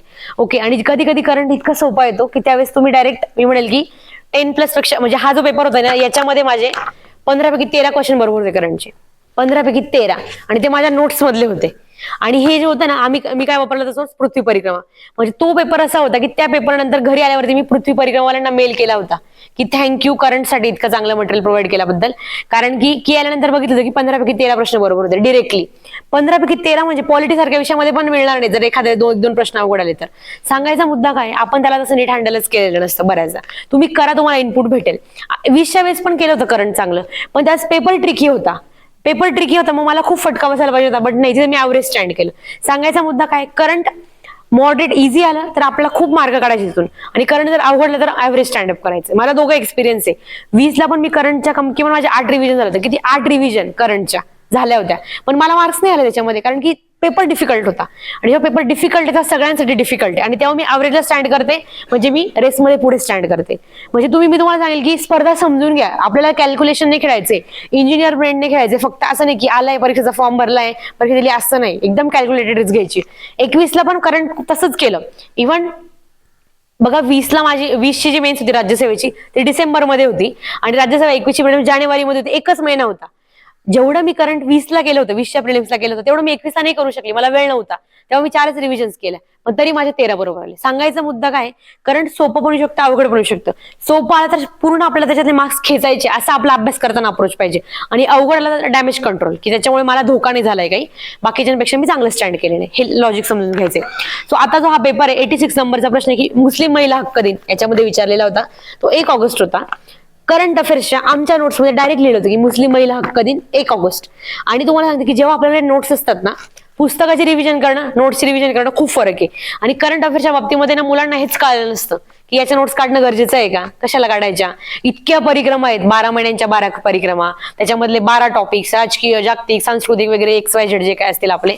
तर आपण मग थोडं त्याच्यामध्ये लाईट, म्हणजे नाही का त्याला म्हणतो आपण गिव्ह अप ॲटिट्यूड असतो आपला थोडासा.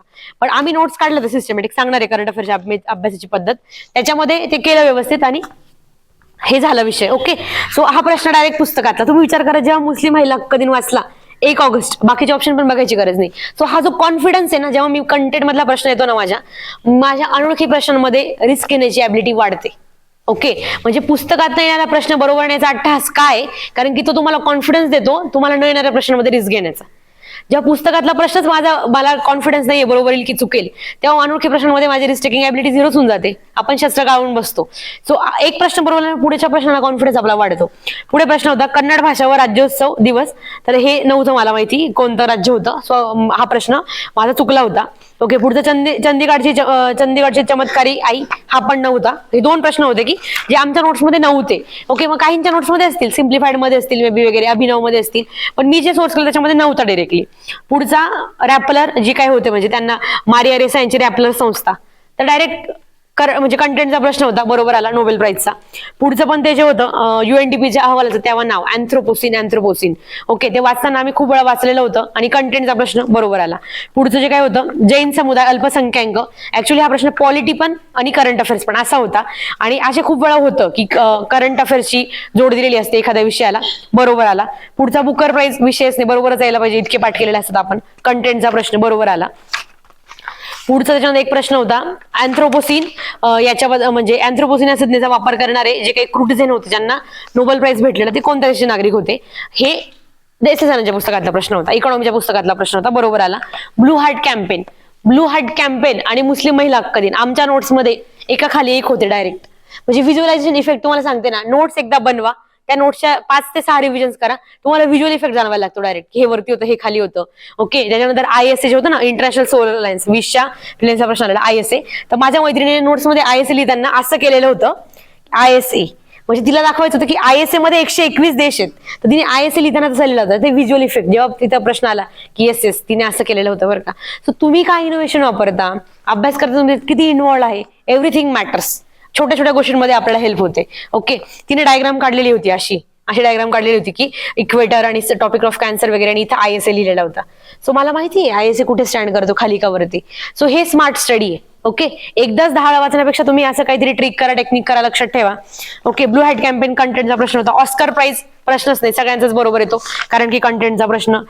त्याच्यानंतर वांग यापिंग यांच्याबद्दल चीनच्या होत्या त्या, हे पण आमच्या नोट्समध्ये वन लाईनर लिहिलं होतं तिने. म्हणजे आम्ही नोट्समध्ये चायना, त्या कोण यापिंग आणि अंतराळवीर कोणत्या देशाचा, चायना, त्यांनी देशच विचारला होता, इतका वन लाईनर प्रश्न. पुढचं 31 ऑक्टोबर 2019ला लडाख आणि ते केंद्रशासित प्रदेश जम्मूचा, परत कंटेंटचा प्रश्न बरोबर आला. मुंबई मनपा क्षेत्रामध्ये किती महानगरपालिका आहेत. आता ऍक्च्युली हा काही करंटचा प्रश्न नव्हता, पण मेन्सचा अभ्यास केलेला आहे, एक मेन्स दिलेली आहे.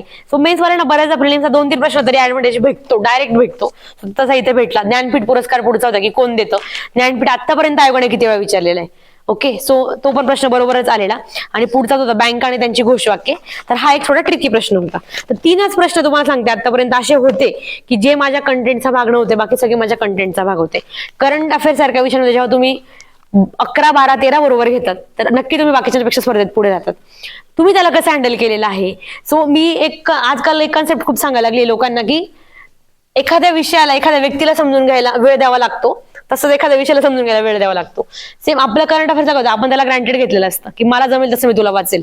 ओके, तसं नाहीये, तो एक सेपरेट विषय, आपण त्याला तसं ट्रीट करणं अपेक्षित आहे. सो तुम्ही त्याला एकदा सेपरेट 10 दिवस द्या किंवा मग सिंपल रोज 2 तास करा.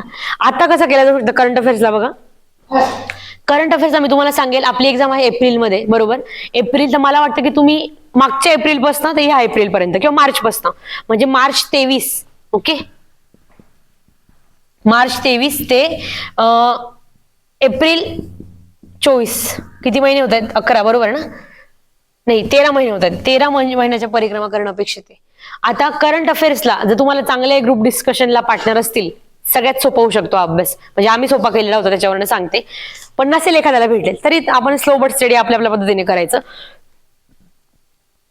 आता जो महिना आहे म्हणजे डिसेंबरचा संपला, जानेवारी या महिन्यामध्ये फक्त नोट्स काढा करंटच्या.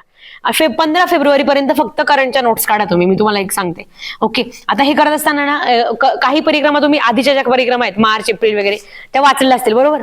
म्हणजे आता फॉर एक्झाम्पल मार्च 23ची परिक्रमा, मार्च ते मला वाटते ऑगस्ट सप्टेंबर पर्यंत तुम्ही वाचलेल्या असतील परिक्रमा, बरोबर ना. त्याच्या नोट्स काढायला घ्या आधी. नोट्स काढताना 2 पद्धती असू शकतात. एक तर तुम्ही इंडिव्हिज्युअली काढतायत, समजा मी एकटाच काढतोय माझा नोट्स, तर मग तुम्ही काय करा, मंथली नोट्स काढा. आणि जेव्हा तुम्ही फ्रेंड्समध्ये वाटतायत, म्हणजे समजा आता 3 मैत्रिणींचा ग्रुप आहे, 2 जणांचा ग्रुप आहे, 4 जणांचा ग्रुप आहे, तर मी तुम्हाला सांगेल की ते सब टॉपिक्स वाटून द्या. म्हणजे आम्ही ना टॉपिक्स वाटायचो. तर माझ्याकडे असायचं राजकीय आणि जागतिक. ओके, माझ्या राजकीय, जागतिक आणि दिनविशेष माझ्याकडे असेल. ओके, त्याच्यानंतर मी ए आहे, बी कडे असणार म्हणजे माझ्या मैत्रिणीकडे असणार इकॉनॉमी, त्याच्यानंतर SNT, त्याच्यानंतर सांस्कृतिक आणि महाराष्ट्र. ओके, सी मित्राकडे असणार पुरस्कार, क्रीडा. म्हणजे जे काही तुम्ही वाटा, ते काही 10-12 टॉपिक्स आहेत ते वाटा आणि त्यांना सांगायचं माझ्याकडे काय काम आहे. तर मार्च 23 ते एप्रिल 24 या वर्षांमध्ये पूर्ण राजकीयच्या आणि जागतिकच्या आणि दिनविशेषच्या नोट्स मी काढणार आहे. ओके, हे काढत असताना तुम्ही विचार करा, जागतिक आणि राजकीय याच्यामध्ये किती पानं असतात? एका विषयाची 8 पानं खूप झाले ना, एका टॉपिकचे 8 पानं खूप झाले. म्हणजे काही काही इकॉनॉमिक्स वगैरे हेवी असतं मला माहितीये, पण राजकीय जागतिक इतकं काही नसतं. म्हणजे मार्चचे 8 ते 8 पानं वर आणि माझ्याकडे 13 महिने, 13 × 8, 13 किती होतात, 13 समजा 8 जे काही होतात फॉर एक्झाम्पल, ते तुमचे घ्यायचे तुम्हाला. त्याच्या मला नोट्स काढायच्या आहेत फक्त. परिक्रमाच्या नोट्स काढायच्या, क्रिस्प काढायच्या, पूर्ण वाक्यात काढायच्या नाही. आता फॉर एक्झाम्पल परिक्रमा आहे का इथे कोणाकडे? नसेल मे बी, ठीक आहे, काही हरकत नाही. तर मला हे सांगायचं की शॉर्ट मध्ये काढायच्या, फॅक्ट्स बेस्ड वगैरे, असं नाही का की नॉर्मल काय काय आपल्यासाठी महत्वाचं, अशा फॅक्ट बेस्ड नोट्स काढायच्या सिम्पली आपण आणि त्याचं कंपायलेशन घ्यायचं. आणि काय करायचं, आता आपण ठरवलं ना की 1 जानेवारीपासून आपण नोट्स काढायला घेतले, तर एक डेडलाईन ठरवायची की 20 जानेवारीपर्यंत 25 जानेवारीपर्यंत मी नोट्स काढेल. आता इंडिव्हिज्युअली जेव्हा करू ना तुम्ही, थोडं तुम्हाला जास्त वेळ लागेल बरं का, की मी म्हणेल की 1.25 महिना वगैरे लागू शकतो एवढ्या सगळ्या विषयांच्या नोट्स काढायला. क्रिस्प काढायचे आपल्याला नोट्स, फुल ओळी लिहायच्या नाही. ओके, फॅक्ट्स काय काय MPSC कुठे ट्रॅप करते, वर्ष, व्यक्ती, ठिकाण, त्याच्यानंतर एखाद्याचं जन्मशताब्दी वर्ष असतं, त्याच्यामध्ये 120च्या ऐवजी 130 करतं, जे काय असेल 100च्या ऐवजी 105 करतं. याला केलंय, बघितलं असेल तुम्ही, कोणता आपला जो टॉपिक होता याच्यावरती प्रश्न आला होता बघा, तो स्टॅच्यू ऑफ युनिटीचा प्रश्न आठवतो 1900 प्रिलिम्सचा. त्याच्यामध्ये आयोगाने ते वर्ष चुकवलेलं होतं फक्त, काहीतरी त्यांचं 93 काहीतरी होतं, त्यांनी 96 वगैरे काहीतरी दिलेलं होतं. तर हे ट्रॅप्स आहेत. ओके, सो नोट्स काढताना आपला असा पर्स्पेक्टिव्ह पाहिजे, किंवा पुरस्कार आले कोणते, तर महत्वाचे पुरस्कारांचे छान टेबल बनवायचे, चार्ट बनवायचे, रंगीबिरंगी पेन वापरायचे. वन टाइम इन्व्हेस्टमेंट 15 फेब्रुवारी पर्यंत नोट्स काढायच्या. ओके, आणि नंतर तुम्हाला डायरेक्ट 15 मार्च 15 एप्रिल लिटरली 2.5 महिने फक्त रिव्हिजन करायची त्याचे. आता तुम्ही म्हणाल की मॅडम 15 फेब्रुवारी पर्यंत मार्च आणि एप्रिलची परिक्रमा नाही आली आहे, फक्त फेब्रुवारी पर्यंतची झाली, ठीक आहे ना, मग ती नंतर ऍड करायची. काही इतका वेळ लागत नाही, 3 तासाचं काम असतं हार्डली एक परिक्रमाच्या नोट्स काढणं. आणि त्या नोट्स काढल्या ना की आता समजा हे 13 महिन्यांच्या नोट्स आहेत, तर मला वाटतं की एका परिक्रमा किती पानांमध्ये बसली पाहिजे, तर एक फुल स्केप मध्ये बसली पाहिजे. एक फुल स्केप म्हणजे 4 पानं बॅक टू बॅक. ओके, याच्यात बसली पाहिजे. एखाद्या महिन्यामध्ये काय असतं, खूप महत्वाची बाब घडते, जसं की पुरस्कार आले, 8 पानं लागू द्या. ओके, एक किंवा HDI आला, ह्युमन डेव्हलपमेंट इंडेक्स, आयोग आयोगाला खूप आवडतो, MPI खूप आवडतो आयोगाला. ओके, त्याच्या आयोगाला जे जे आवडतं ना त्याचं एकदम छान सिस्टमॅटिक नोट्स काढायच्या. किंवा हे जे आहे टाइम मॅगझिन, बुकर प्राइज, सगळे महत्वाचे अवॉर्ड, ज्ञानपीठ वगैरे, हे ते याचं सिस्टमॅटिक काढायचं. एका परिक्रमा ऍव्हरेज 6 पानं बरं का, म्हणजे ऍक्च्युली 4च पानं, आम्ही 4च पानामध्ये बसवायचो, पण मला माहिती की काही लोकांना खूप बल्की नोट्स काढायची सवय असते. तर 6 पानं 7 पानं, एका परिक्रमाचे 7 पानं बरं का, मॅक्स सांगितले, किंवा 5च पानं ऍक्च्युली, 5 ते 7 पानं. आपल्याकडे महिने आहेत 13 5 65 पानं. 65 पानं म्हणजे 65 × 2 ऑब्विसली. तर ते जे काही तुमचे भरतील ते पानं 2.5 महिन्यानंतर फक्त त्याची रिव्हिजन करायची. आज नंतर कसं करायचं, ग्रुप डिस्कशन मध्येच करायचं हे सुद्धा, किंवा मग ग्रुप डिस्कशनला करून असेल तर स्वतःहून करायचं. पण करंट अफेअर्स मला वाटतं की तुम्ही ग्रुप डिस्कशन प्रेफर करा, तुम्हाला खूप इफेक्टिव्ह वाटेल. आणि तुमचा जे आपण म्हणतो ना की ज्या गोष्टीमध्ये आपला कधी इंटरेस्ट आला नाही त्या गोष्टीमध्ये इंटरेस्ट वाटायला लागेल आणि मार्क्स पण वाढतील तुमचे. नंतर जो काही वेळ असेल ना तेव्हा मात्र कंपल्सरी रिव्हिजन करायचे. मग कशी रिव्हिजन करायची, तुम्ही विचार करा, तुम्हाला 5 पानांमध्ये एक परिक्रमा बसवली, एक परिक्रमा तुम्ही रोज वाचू शकता, हे 5 पानं वाचू शकतात.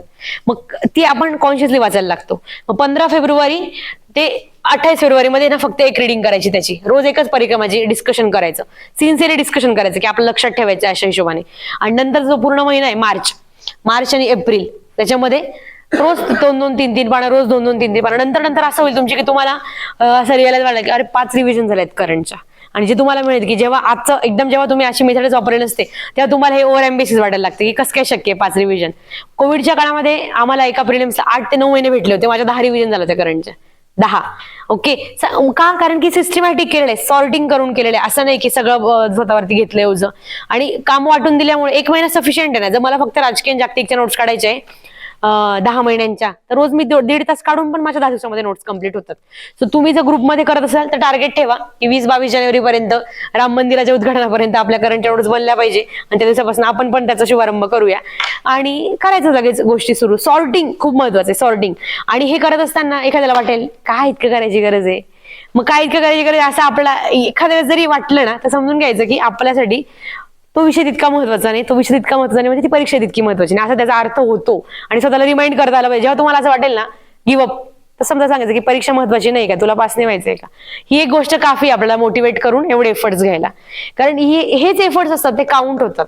ओके, म्हणजे एक्झाम देऊन आल्यानंतर आमचा पूर्ण ग्रुपची जी काही फिलिंग होती की 10च्या खाली, म्हणजे 10च्या खाली येणारच नाही बरोबर, 10पेक्षा जास्तच बरोबर येतील, ती फिलिंग का होती, कारण इतकं सिस्टमॅटिक केलेल्या होत्या गोष्टी, इतक्या रिव्हिजन केल्या होत्या म्हणून. सो करंट अफेअर्सला मी तुम्हाला सांगेल नोट्स बनवा, फॅक्ट्सच्या बेस्ट नोट्स काढा, जास्त लेंदी नोट्स काढू नका, त्याचे रिव्हिजन खूप करा, तुम्हाला कॉन्फिडंट वाटायला लागेल. ओके, आणि काय एक्झाम हॉलमध्ये अवघड जरी प्रश्न आले ना, पण तुम्ही इतक्या वेळ वाचलेला असेल ना, तुम्हाला एक अंदाज येतो की भाई हा पेपर खरंच अवघड आहे.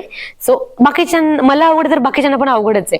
आणि मला लगेच स्वतःची आपल्या एक टेम्परामेंट चांगली राहायला मदत होते की मी तर सगळं केलेलं होतं करंट अफेअर्स, माझा खूप भरपूर मोठा डोमेन होता कंटेंटचा, पण तिथे नाही झालं टॅकल, तर याचा अर्थ पेपर खरंच अवघड आहे किंवा डिफिकल्टी लेवल त्यांनी हाय केलेली आहे. सो तो एक मुद्दा होऊन जातो. ओके, सो मला वाटतं की सांगितलंय बऱ्याच गोष्टी, एक्झामची स्ट्रॅटेजी पण सांगितली, आणि तुम्हाला ते पहिले जे गणित सांगितलं ते लक्षात ठेवा, करेक्ट रॉंग रेशोचं. ओके, ते खूप मॅटर करतं प्रिलिम्स क्लिअर करायला. मला वाटतं की क्वेश्चन आन्सर घेऊया, नाही थोडेसे प्रश्न घेऊया आपण आधी. आता हे जे काही समजा एक क्लिअर एक्सप्लेन करते, मी नेहमीच एक्सप्लेन करते, तो अनेकांना पाठ झाला असेल. कंटेंट, ओके, कंटेंट, लॉजिक आणि प्युअर लक, ह्या 3 कॅटेगरी ज्या आहेत ना, सगळ्यात जास्त क्वेश्चन या कॅटेगरीचे असतात, कंटेंट कॅटेगरी. ओके, मी म्हणेल की 60 क्वेश्चन ह्या कॅटेगरीचे असतात, हो, 30 ह्या कॅटेगरीचे असतात आणि 10 कॅटेगरीचे असतात. आपलं काय चुकतं, वी फोकस हिअर. पुस्तकातले प्रश्न चुकवू नका, तुम्हाला कोणीच रोखू शकत नाही प्रिलिम्स क्लिअर करण्यापासून, कोणीच रोखू शकत नाही. म्हणजे हे का सांगू शकते, कारण की मला ना एक सवय होती, म्हणजे नाद म्हणेल मी त्याला, नाद सवय डायरेक्ट, की पुस्तक म्हणजे ह्या प्रश्नाला पुस्तकात प्लॉट करायचा, प्रत्येक पेपरला पुस्तकात प्लॉट करायचं. तर मी तुम्हाला आता समजा हा याचा प्रश्न आहे, हिस्ट्रीचे प्रश्न आहे, सुरुवातीला तुम्हाला सांगू शकते की कोणत्या पुस्तकातला प्रश्न आलेला आहे.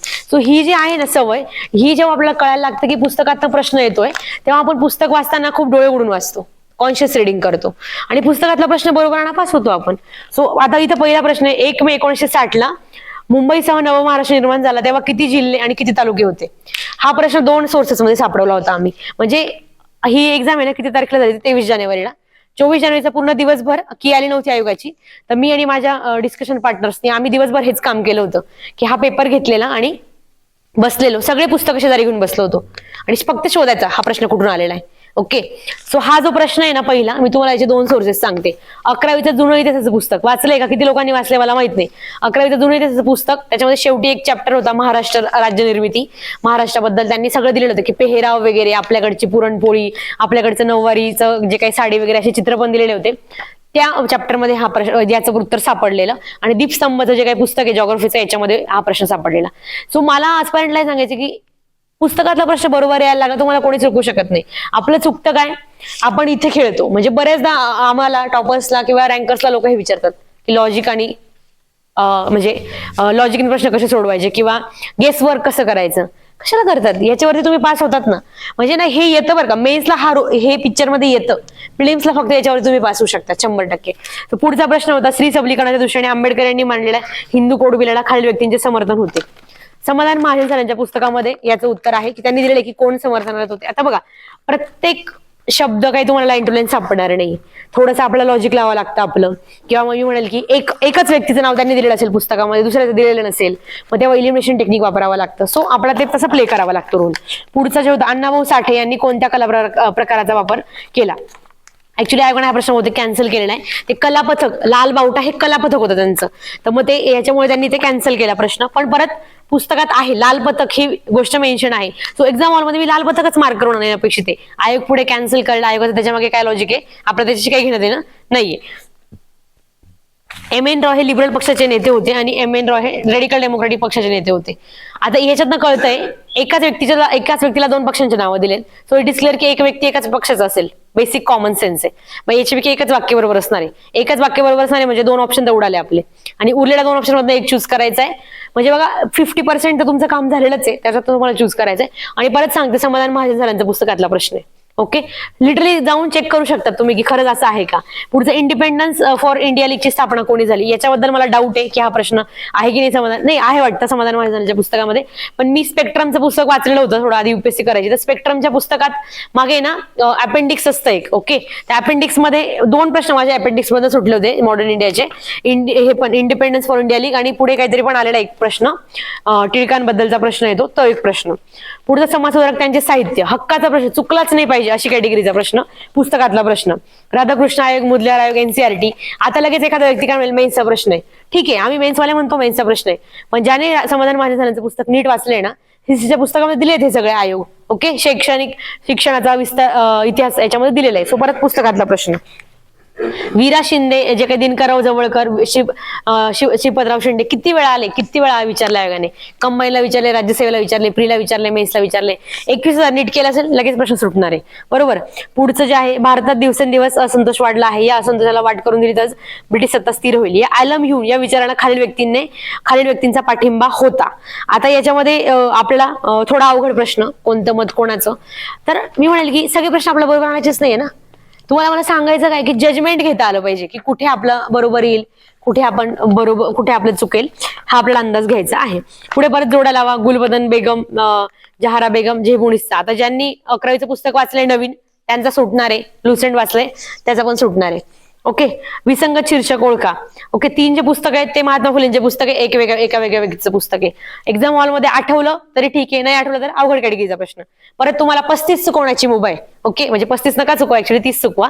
70-30 रेशो आणा. मग स्वतःला हे सांगायचं. आपलं तिथं काय एक्झाम हॉलमध्ये आपण लगेच जंबल होतो नाही का, अरे बापरे इतके चुकताय का, इतके चुकताय का. सो ही क्लॅरिटी असणार. Deccan agriculture relief fact. Okay, कराच्या भारापासून मुक्तता होणार नव्हती त्याच्यामध्ये, हे ज्याला कळलं. दुसरं ऑप्शन इलिमिनेट आणि लगेच उत्तर. आणि परत कंटेंटचा प्रश्न, समाधान महाजन सरांचं पुस्तक पण आणि 11वीचं जुनं इतिहासाचं पुस्तक पण. स्वदेश वस्तू प्रचारिणी सभा, परत मॉडर्न इंडियाचं स्पेक्ट्रम पुस्तकामध्ये हे होतं. मला डाऊट आहे की समाधान महाजन सरांच्या पुस्तकात होतं की नव्हतं, तरी पण लॉजिक लावता येऊ शकत होतं. ओके, स्वदेशी वस्तू प्रचारिका सभा कोणाची असू शकते याबद्दल इलिमिनेशन करून 2 ऑप्शन पर्यंत तुम्ही पोहोचू शकत होते. परत महाराष्ट्रातून अंदमानात पाठवलेले कैदी, कंटेंटचा प्रश्न आहे. ओके, 21,000 जर नीट केलं असेल तर म्हणजे PYQ रिपीटेड आहे लिटरली, आणि जरी रिपीटेड नसेल तरी समाधान महाजनाच्या पुस्तकामध्ये टेबल करून दिलेला आहे त्याचं. बरोबर. तो हे तुम्हाला जेव्हा रिअलाइज होईल. आता पुढचा एक प्रश्न, दिनेश वॉच आणि दादाबाई नौरोजी यांना पत्र लिहिलं. दिनेश वॉचच्या काय होते, मॉडरेट होते, म्हणजे काय झाला, मवाळ होते.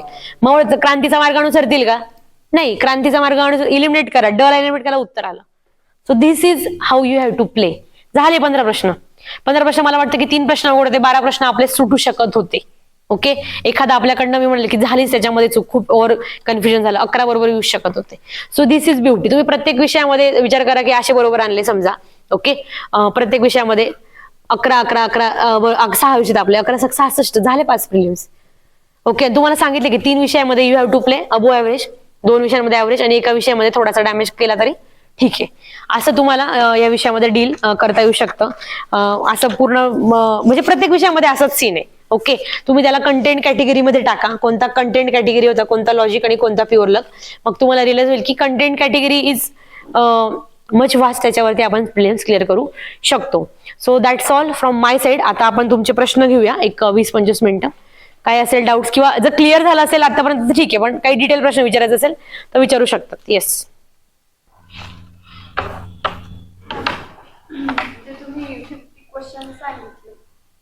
डेली करायचे. हा ते मी क्लासेसच्या टेस्ट सिरीज मधनं करायची. नाही नाही, कुठल्या पण सब्जेक्टचे मिक्स करा. म्हणजे मला असं वाटतं मिक्स करावे ते नेहमी, म्हणून मग कॉम्प्रेहेन्सिव्ह टेस्ट आणायची आणि कॉम्प्रेहेन्सिव्ह टेस्ट मधले सोडायचे. तर कॉम्प्रेहेन्सिव्ह टेस्ट मध्ये पहिले 50 प्रश्न कसे असतील जनरली, 15 पॉलिटी, नंतरचे 15 हिस्ट्री आणि नंतरचे 15 करंट, ते करायचे, तेवढेच करायचे. आणि उद्या त्याच्या पुढचे करायचे इकॉनॉमिक्स, सायन्स आणि जे काही सब्जेक्ट उरला हिस्ट्री. सो कॉम्बिनेशन मध्ये करायचे. जो सब्जेक्ट करतो ना त्याचे नका करू, कारण की तुम्ही जो सब्जेक्ट करताय ना त्याचे तुम्ही पीवायक्यूज करतच आहात. तर परत 50 MCQ पण त्याच विषय सोडवायचे असं नाही, ते मिक्स करायचे, मिक्स वाले ठेवायचे. ओके, कन्फ्युजन वाढलंय की कमी झालंय? मला वाटतंय वाढलंय, काहीच आवाज येईना.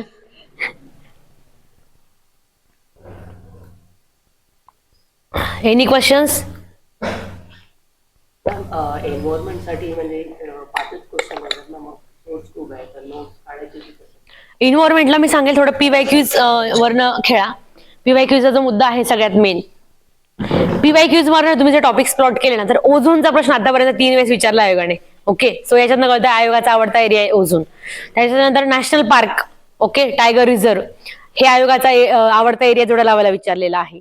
त्याच्यानंतर वेगवेगळे प्रोजेक्ट टायगर, प्रोजेक्ट रायनो, प्रोजेक्ट जे काय आहे आपले लायन वगैरे, प्रोजेक्ट एलिफंट, हे आयोगाने विचारलेले. सो त्याच्यामध्ये काय करायचं, चूज आणि त्याच्यानंतर नंबर पिरॅमिड्स जे वगैरे आहे, ओके, एनर्जी पिरॅमिड ज्याला आपण म्हणतो, आणि बेसिक डेफिनेशन इन्व्हायरमेंटच्या, इकोलॉजी काय, इकोसिस्टीम काय, इन्व्हायरमेंट काय, कोणती डेफिनेशन टॅन्सले दिली, कोणती हे केलने दिली. ओके, त्याच्यानंतर फूड वेब म्हणजे काय, फूड चेन म्हणजे काय, त्याचे पिरॅमिड्स. इतकं का सांगू शकते, कारण की पीवायक्यूचं तेवढं माइंड केलेलं आहे की आयोग काय विचारतं. एके वर्षी इकोलॉजीची डेफिनेशन कोणी दिली, एक वर्षी इकोसिस्टमची डेफिनेशन कोणी दिली, फूड वेब किंवा मग नाही का नंबर पिरॅमिड, कोणता चढता कोणता उतरता, कोणता नेहमी अपवर्ड असतो, कोणता नेहमी डाऊनवर्ड असतो, हे जे काही आहेत ना पीवायक्यूज वरनं ते चॅप्टर्स घ्यायचे, चॅप्टर चांगला नोट्स काढून घ्यायचे आणि तेवढंच रिवाइज करायचं. पीवायक्यूज ज्याच्यावर आलेत ना ते टॉपिक जाऊन वाचायचं, त्याच्या नोट्स काढायच्या आणि तेवढंच रिवाइज करायचं. राज्यसेवा पूर्व परीक्षा पास होण्यासाठी लास्ट वीक हा खूप क्रुशियल असतो, त्यामुळे लास्ट वीक स्ट्रॅटेजी काय असेल आणि एक्झाम डेटच्या दिवशी कशी स्ट्रॅटेजी असेल, तुमची काय होती? लास्ट वीक मध्ये तर बघा कसं असतं, जेव्हा जो काही लास्ट वीक असायचा, तर मी तुम्हाला सांगितले की एका विषयाला 4 दिवस पण आपल्याला भेटतात आणि आपण 25 तारखेपर्यंतच ते ठेवलेलं. तर मी ना एक्झामच्या पहिल्या आठवड्यामध्ये एक दिवशी एक विषय करायचे, एका दिवशी एक विषय मी करायची. आणि एका दिवशी एक विषय करत असताना माझी सिक्वेन्स असं असायचं की परीक्षेच्या आदल्या दिवशी मी पॉलिटी वाचायची. ओके, कारण की पॉलिटी हा माझा आवडता विषय, तर मी तुम्हाला पॉलिटी मार्क देणारा विषय तुम्ही त्याला नीट केलेला असेल तर पॉलिटी व्यवस्थित करायची मी. तर आदल्या दिवशी पॉलिटी, त्याच्या आदल्या दिवशी हिस्ट्री, त्याच्या आदल्या दिवशी सायन्स, त्याच्या आदल्या दिवशी इकॉनॉमी, म्हणजे 6 दिवस परीक्षेच्या आधीचा जो आठवडा असेल रोज एक एक विषय करायची. आणि ते करत असताना पीवायक्यूज नाही करायची, कारण की पीवायक्यूज आधी खूप वेळा केलेले असायचे, सो खूप चांगला होल्ड असायचा, सो मला गरज नाही वाटायची पीवायक्यूज करण्याची. आणि तो विषय करत असताना फक्त त्याच्यातल्या महत्वाच्या फॅक्ट्स रिवाइज करायचे. आणि तुम्हाला सांगते शेवटचा जो एक वीक असतो किंवा शेवटचे काही 8-10 दिवस असतात ना, टेम्परामेंटच चांगली ठेवायची. ओके, टेन्स फील करायचं नाही, बर्डन घ्यायचं नाही. तुम्ही एक कीवर्ड आहे काम अँड कंपोज्ड, तो अस्पायरंट साठी पण कामाचा आहे, ऑफिसर साठी पण कामाचा आहे. जितके तुम्ही काम अँड कंपोज तितके तुमची सिच्युएशन हँडलिंग चांगली. कुठे आपल्या माइंडला सरेंडर नाही करायचंय, पॅनिक नाही करायचंय. एक्झामच्या आदल्या वीक मध्ये आपण असे असतो ना की मी म्हणेल की इतका आपला फुगा फुगलेला असतो की कोणी टाचणी पण लावली तर लगेच आपण पॅनिक होतो. एक असतं ना की इमोशनल होतो.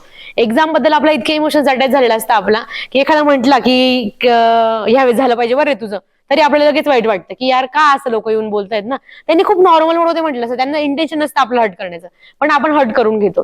सो एक काळजी घ्यायची की मी कशी आहे, तर जर मला माहिती की मला थोडासा त्रास होतो कोणी काही म्हटलं एक्झामच्या आधी, त्यामुळे मी लोकांपासून आयसोलेट करून घेतलं पाहिजे. ओके, आणि स्वतःचा झोन मेंटेन करायचा परीक्षेच्या आधी 8-10 दिवस. आपण चांगला अभ्यास केलाय ना तर आपण चांगली एक्झाम द्यायची. म्हणजे इतका चांगला फक्त पॉझिटिव्ह सेल्फ टॉक पाहिजे परीक्षेच्या 10 दिवसांमध्ये 5 दिवसांमध्ये, की रिव्हिजन तेव्हा खूप जास्त होते असं नाहीये. तुम्ही किती शांत आहात, काम अँड कंपोज आहात, ही गोष्ट ठरवेल की एक्झाम हॉलमध्ये आपण कसं बिहेव करणार आहे असं. आणि एक स्वतःचा जर तुम्ही नीट अभ्यास केला असेल ना, हे 110 दिवस नीट वापरले तर शेवटचे 6 दिवस त्याला हेच सांगायचं की 110 दिवस नीट वापरलेले आहे मी, सो मला पेपर चांगलाच जाणार आहे. हे टेम्परामेंट खूप महत्वाचं आहे. बऱ्याच लोकांना अभ्यास खूप चांगला करतात पण टेम्परामेंटचा इश्यू होतो. पण टेम्परामेंट ही एका दिवसात बिल्ड करण्याची गोष्ट नाहीये. Every day you have to work for that, की मी छान अभ्यास पण करणार आहे, मी छान पॉझिटिव्ह पण सेल्फ टॉक ठेवणार आहे आणि मग मी वर्कआउट करणार आहे असं.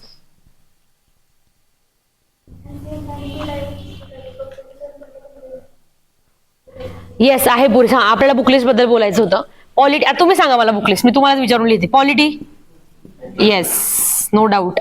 लक्ष्मीकांत सर देव आहेत. म्हणजे मला एक कधी भेटायची संधी भेटली ना तर मी ह्या माणसाला भेटणार आहे की याने एवढ्या IPS DCD वायसपी घडवलेत. ओके. आणि पॉलिटीमध्ये म्हणजे निर्विवाद वर्चस्व ज्याला म्हणता ना ते हे की नो चॅलेंज पॉलिटीला. ओके.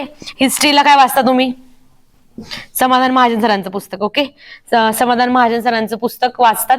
मला असं वाटतं 11वीचे जे काही दोघं पुस्तक आहेत जुनं आणि नवं हे पण खूप चांगलं आहे, वाचू शकता तुम्ही. थोडंसं सोपं पण आहे लँग्वेज, तर ते वाचा. आणि काही लोक काय करतात एन्शियंट मिडवेलला लुसेंट वापरतात. ओके. आणि काही तमिळनाडू NCERT सुद्धा वापरतात एन्शियंट मिडवेलला. ओके. तर वापरू शकतात. कोणी आहे का इथे तमिळनाडू NCERT वापरणार एन्शियंट मिडवेलसाठी? नाही. ठीक आहे. मी स्वतः वापरायची, मला छान वाटायचं. आणि एक आहे ना टाइमलाईन, एक माहिती आहे का तुम्हाला हिस्ट्रीची? हिस्ट्री बद्दल सांगते की हिस्ट्रीला एक टाइमलाईन नावाची एक गोष्ट आहे, तुम्ही बघितली का नाही ती मला माहित नाही. UPSCचे जे लोक असतात ना त्याच्यामध्ये टाइमलाईन वापरतात. आपल्या चॅनलवरती पण आयुष्य डायरीवरती टाइमलाईन पण टाकलेली आहे, तिचे रेकॉर्डिंग सुद्धा टाकलेले आहेत. म्हणजे एखाद्याला प्रश्न म्हटला की कशी रिवाइज करायची तर मी स्वतः ते करून घेतलेली आहे. टाइमलाईन मध्ये काय होतं म्हणजे हिस्ट्री 4 तासामध्ये हिस्ट्री रिव्हिजन होतं पूर्ण. म्हणजे त्याच्याने आपल्या जेव्हा फास्ट रिव्हिजन ज्याला म्हणतो ना ती होते. सो टाइमलाईनचा पण रेफरन्स घेऊ शकतात. ओके. त्याच्यानंतर जॉग्राफीला काय वापरतात? जॉग्राफी बद्दल पण लई हे लोकांना कन्फ्युजन्स. हा. ओके. सौदी सरांचं पुस्तक वापरतात अनेक जण. आणि 11th मी आहे ना 11th 2 पुस्तकं जे होते ना NCERT ते वापरायची. आणि महाराष्ट्रासाठी दीपस्तंभ.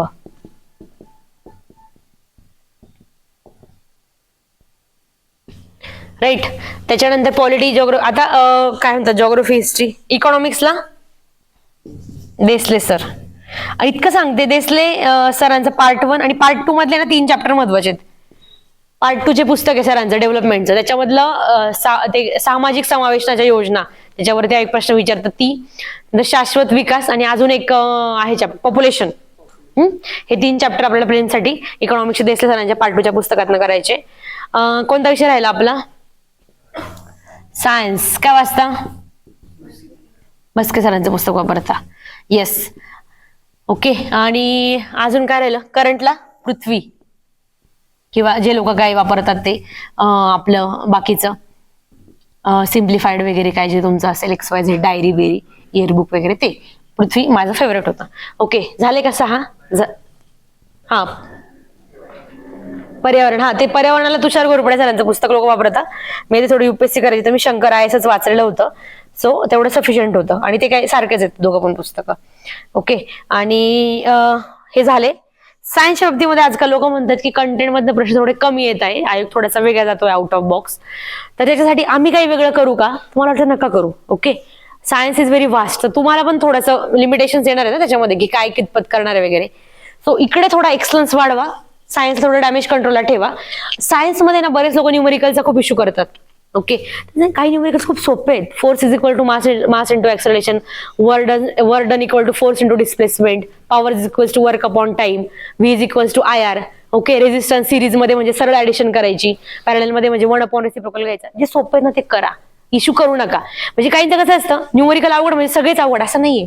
काही खरंच अवघड आहे की लाईट वगैरे सारखे चॅप्टर असतील ना त्याच्यामध्ये थोडंसं ट्रिकी जातं, आपल्याला नाही जमत बाबा. बाकीचे काही न्यूमेरिकल्स खरंच खूप सोपं आहे, तर ते तुम्ही स्वतःहून त्याच्यामध्ये घुसून ते करण्याचा प्रयत्न करा. ओके. बाकी ठीक आहे. हे कशामुळे आला हा प्रश्न? कोणतरी विचारला बहुतेक म्हणून आला हा प्रश्न. बुकलिस्टचा काय प्रश्न होता? Ancient Midvale. बरोबर. एन्शियंट मिडवेल तुम्ही लुसेंट वरती रिलाय करू शकता. फक्त त्याचं रिव्हिजन छान करा. आता सिंपल सांगते. 1918चा माझा पहिला अटेम्प्ट होता राज्यसेवेचा. तर त्याला ना कुमारादित्य कोणाची पदवी असं काहीतरी होता बघा. तो प्रश्न 18च्या प्रिलिम्सचा प्रश्न होता. तर गुप्त घराण्यामधला राजाची पदवी होती ती कुमारादित्य. तर कुमारगुप्तची पदवी होती. ती पदवीचं नाव नाही आठवते मला आता. कोणतं? महेंद्रादित्य पदवी कोणाची आहे? कुमारगुप्तची होती ना. तर हा प्रश्न आलेला आणि तो लुसेंट मध्ये होता. ओके. मी तमिळनाडू NCERT वाचलेला होता, त्याच्यामध्ये हा 9था प्रश्न. सो तुम्ही एखाद्याचा लुसेंट वाचून पण तो प्रश्न चुकला असेल तर मग दॅट इज नॉट व्हॅलिड. जर तुम्ही ते वाचलेला आहे प्रश्न नीट बरोबर आला पाहिजे अशा फोकसने वाचा. ओके. अजून ऑल क्लिअर? एक तर पाटी पूर्ण भरली, एक तर पाटी सगळी कोरी झाली. चालेल. काही प्रश्न अजून? कोणत्या विषयावरती बोलणं अपेक्षित, फॉर्मल इनफॉर्मल? त्यामध्ये पुस्तकं वेगळे वाचले होते, तर मग स्टँडर्ड पुस्तक नवीन वाचायला पाहिजे. कोणते वेगळे वाचले होते, कोणत्या विषयामध्ये? याच्यासाठी ग्रोवर वगैरे वाचलं होतं. प्रश्न सुटत असतील ना तुमचे तर नका बदलू सोर्स. प्रश्न सुटत नसेल तर सोर्स बदलावा. म्हणजे की कसं असतं, आता ग्रोवर वगैरे पुस्तक आहे किंवा कटारे बल्की जर असेल, रिव्हिजन आपली सोपी झाली पाहिजे हे लक्षात घ्या. ओके, समाधान महाजनाचं पुस्तक इतकं का लोकांनी चूज केलं, म्हणजे रीडर्स चॉईस का झालं, ते रिव्हिजन सोपं झालं म्हणून. मग जर तुमचं कसं आहे, जर तुम्ही जे पुस्तक वाचलं त्याच्यामध्ये तुमचे करेक्ट रॉंग रेशो चांगला असेल 11-4 12-3, स्टिक टू दॅट, गरज नाही सोर्स बदलण्याची. ओके, अजून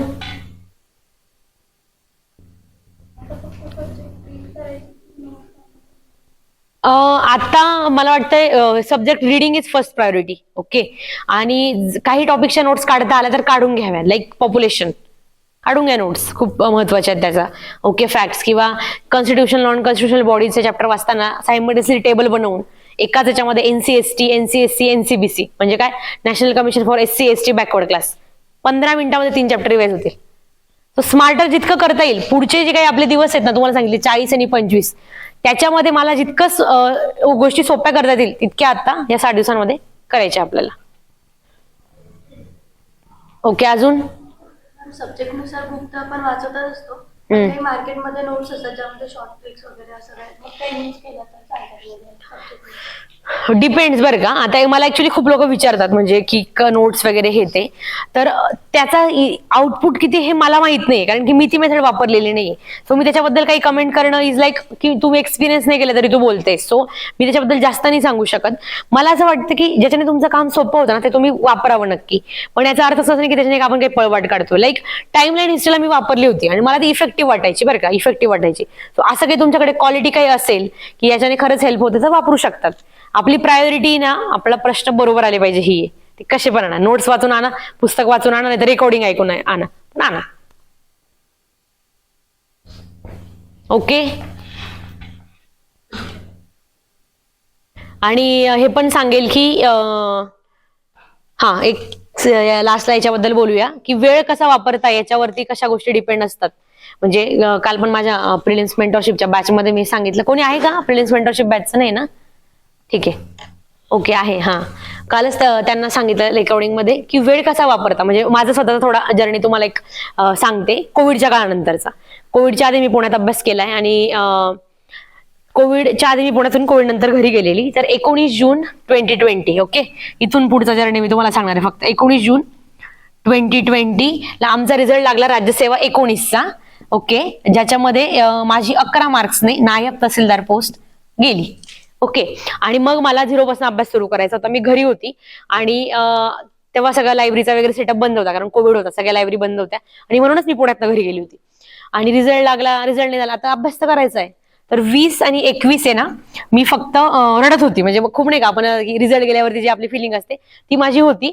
पण ते करत असताना मी थोडं म्हणजे प्रॅक्टिकल विचाराने जे तुम्हाला गोष्टी एक्सप्लेन केल्या ना, की राज्यसेवा 20ला जागा फक्त 200 जागा होत्या. ओके, 200 जागांमध्ये जर मला यायचंय, जर मी आधीच्या वर्षी 400 जागांमध्ये येऊ शकली नाही तर 200 जागांमध्ये येईल का, आणि मला स्वतःला कसं प्रूव्ह करावं लागेल या दृष्टीने प्लॅनिंग केलं. माझ्या डायरीमध्ये लिहिलं होतं की जागा कशा आहेत. ओके, ओबीसी फिमेलला जागा तेव्हा 13 होत्या. ओके, त्याच्यामधली एकच जागा क्लास 1ची होती, बाकी क्लास 2च्या होत्या. तर मी लिहिलेलं होतं की मला जर पोस्ट घ्यायची असेल तर मग असं मी अनालिसिस माझ्या डायरीमध्ये केलेलं होतं. आणि 20 आणि 21ला, आणि मग ठरवलं होतं की जर 20च हे आहेत, 200 जागा आहेत तर 600च लोक फक्त इंटरव्ह्यूला असणार आहेत, आणि 600च लोक इंटरव्ह्यूला आहेत आणि फक्त 2400च लोक मेन्सला आहे. सो मला याची भीती वाटत होती की 2400 मध्ये मी जाईल का मेन्सला. ओके, मग मी ठरवलं की आता आपण अभ्यास सुरू करायचा परत, आणि 22 जून पासून मी अभ्यास सुरू केला. आता मला याच्यातून तुम्हाला काही हायलाइटिंग पॉईंट याच्यासाठी सांगायचे. याच्यात आधीच डिस्क्लेमर की याच्यामध्ये माझा पर्सनल जर्नी ग्लोरिफाय करण्याचा काहीच मुद्दा नाही, फक्त तुम्हाला संधीचं महत्व मला समजावून सांगायचंय, बाकी दुसरा काहीच स्वतःचं स्ट्रगल ग्लोरिफाय करण्याचा पर्पज नाहीये. सो 22 जून पासून अभ्यास सुरू केला 20ला, तेव्हा सप्टेंबरमध्ये एक्झाम होती, बरोबर. तर काही लोक त्या एक्झामला पण असतील, त्याच्यामुळे त्यांना माहिती आहे की कशा एक्झामच्या टाइमलाईन होत्या. 13 सप्टेंबरला एक्झाम होती. सो मग जे काही हे 8 दिवस, ओके, 8 दिवस पूर्ण जुलैचे 31 दिवस, ऑगस्टचे 31 दिवस आणि सप्टेंबरचे 13 दिवस, असे जे काही दिवस होते XYZ ते सगळे वापरले प्रिलिम्सला. ओके ओके प्रिलिम्सला वापरले आणि 13 सप्टेंबरची प्रिलिम्स होती ती पुढे गेली. ओके ती पुढे गेली आणि 1 महिना पुढे गेली. ऑक्टोबरमध्ये त्यांनी तारीख दिली होती, 11 ऑक्टोबर तारीख दिली. मग विचार केला एकच महिना आहे, मेन्ससाठी कसं शिफ्ट व्हावं, प्रिलिम्सचं लगेच आहे ना लगेच. परत याच्यामध्ये दिवस ऍड केले तेवढे, परत काय केलं प्रिलिम्सच केलं. म्हणजे विचार करा तुम्ही हे सगळे दिवस कशाला वापरले, प्रिलिम्सला वापरले. 11 ऑक्टोबरला परीक्षा होती, 9 ऑक्टोबरला पुढे गेली मराठा रिझर्वेशनमुळे. आणि मग 11 ऑक्टोबर पासून एक्झामची तारीखच नव्हती आपल्याकडे. ओके एक्झामची तारीख नाहीये, कोविडचा काळ आहे, सगळे घरी गेलेले आहेत.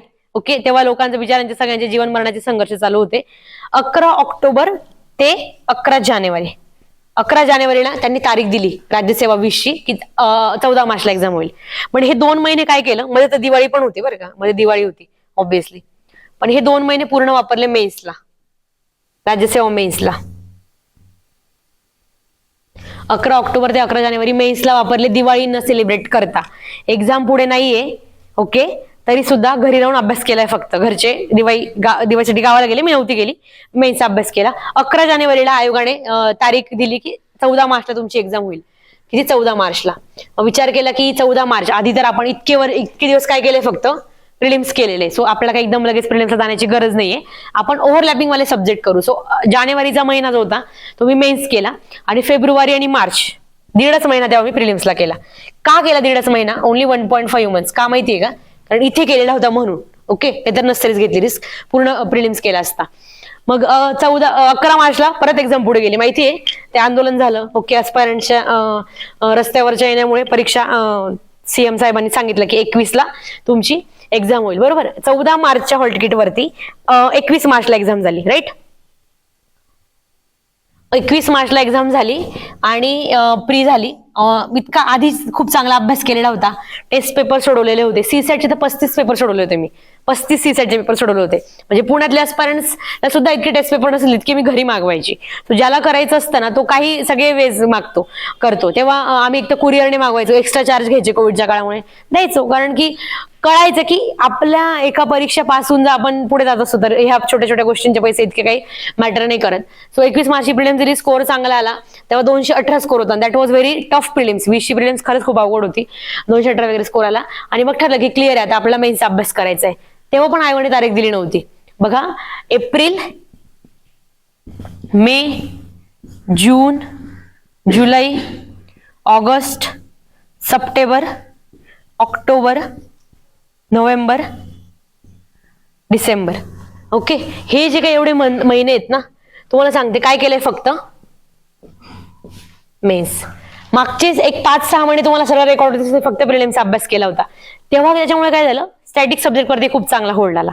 ओके आणि इथे काय केलेलं, इतका जास्त वेळ, सगळ्यात जास्त कोणत्या मेन्सला मागे वेळ मिळाला तर 20ची मेन्स होती.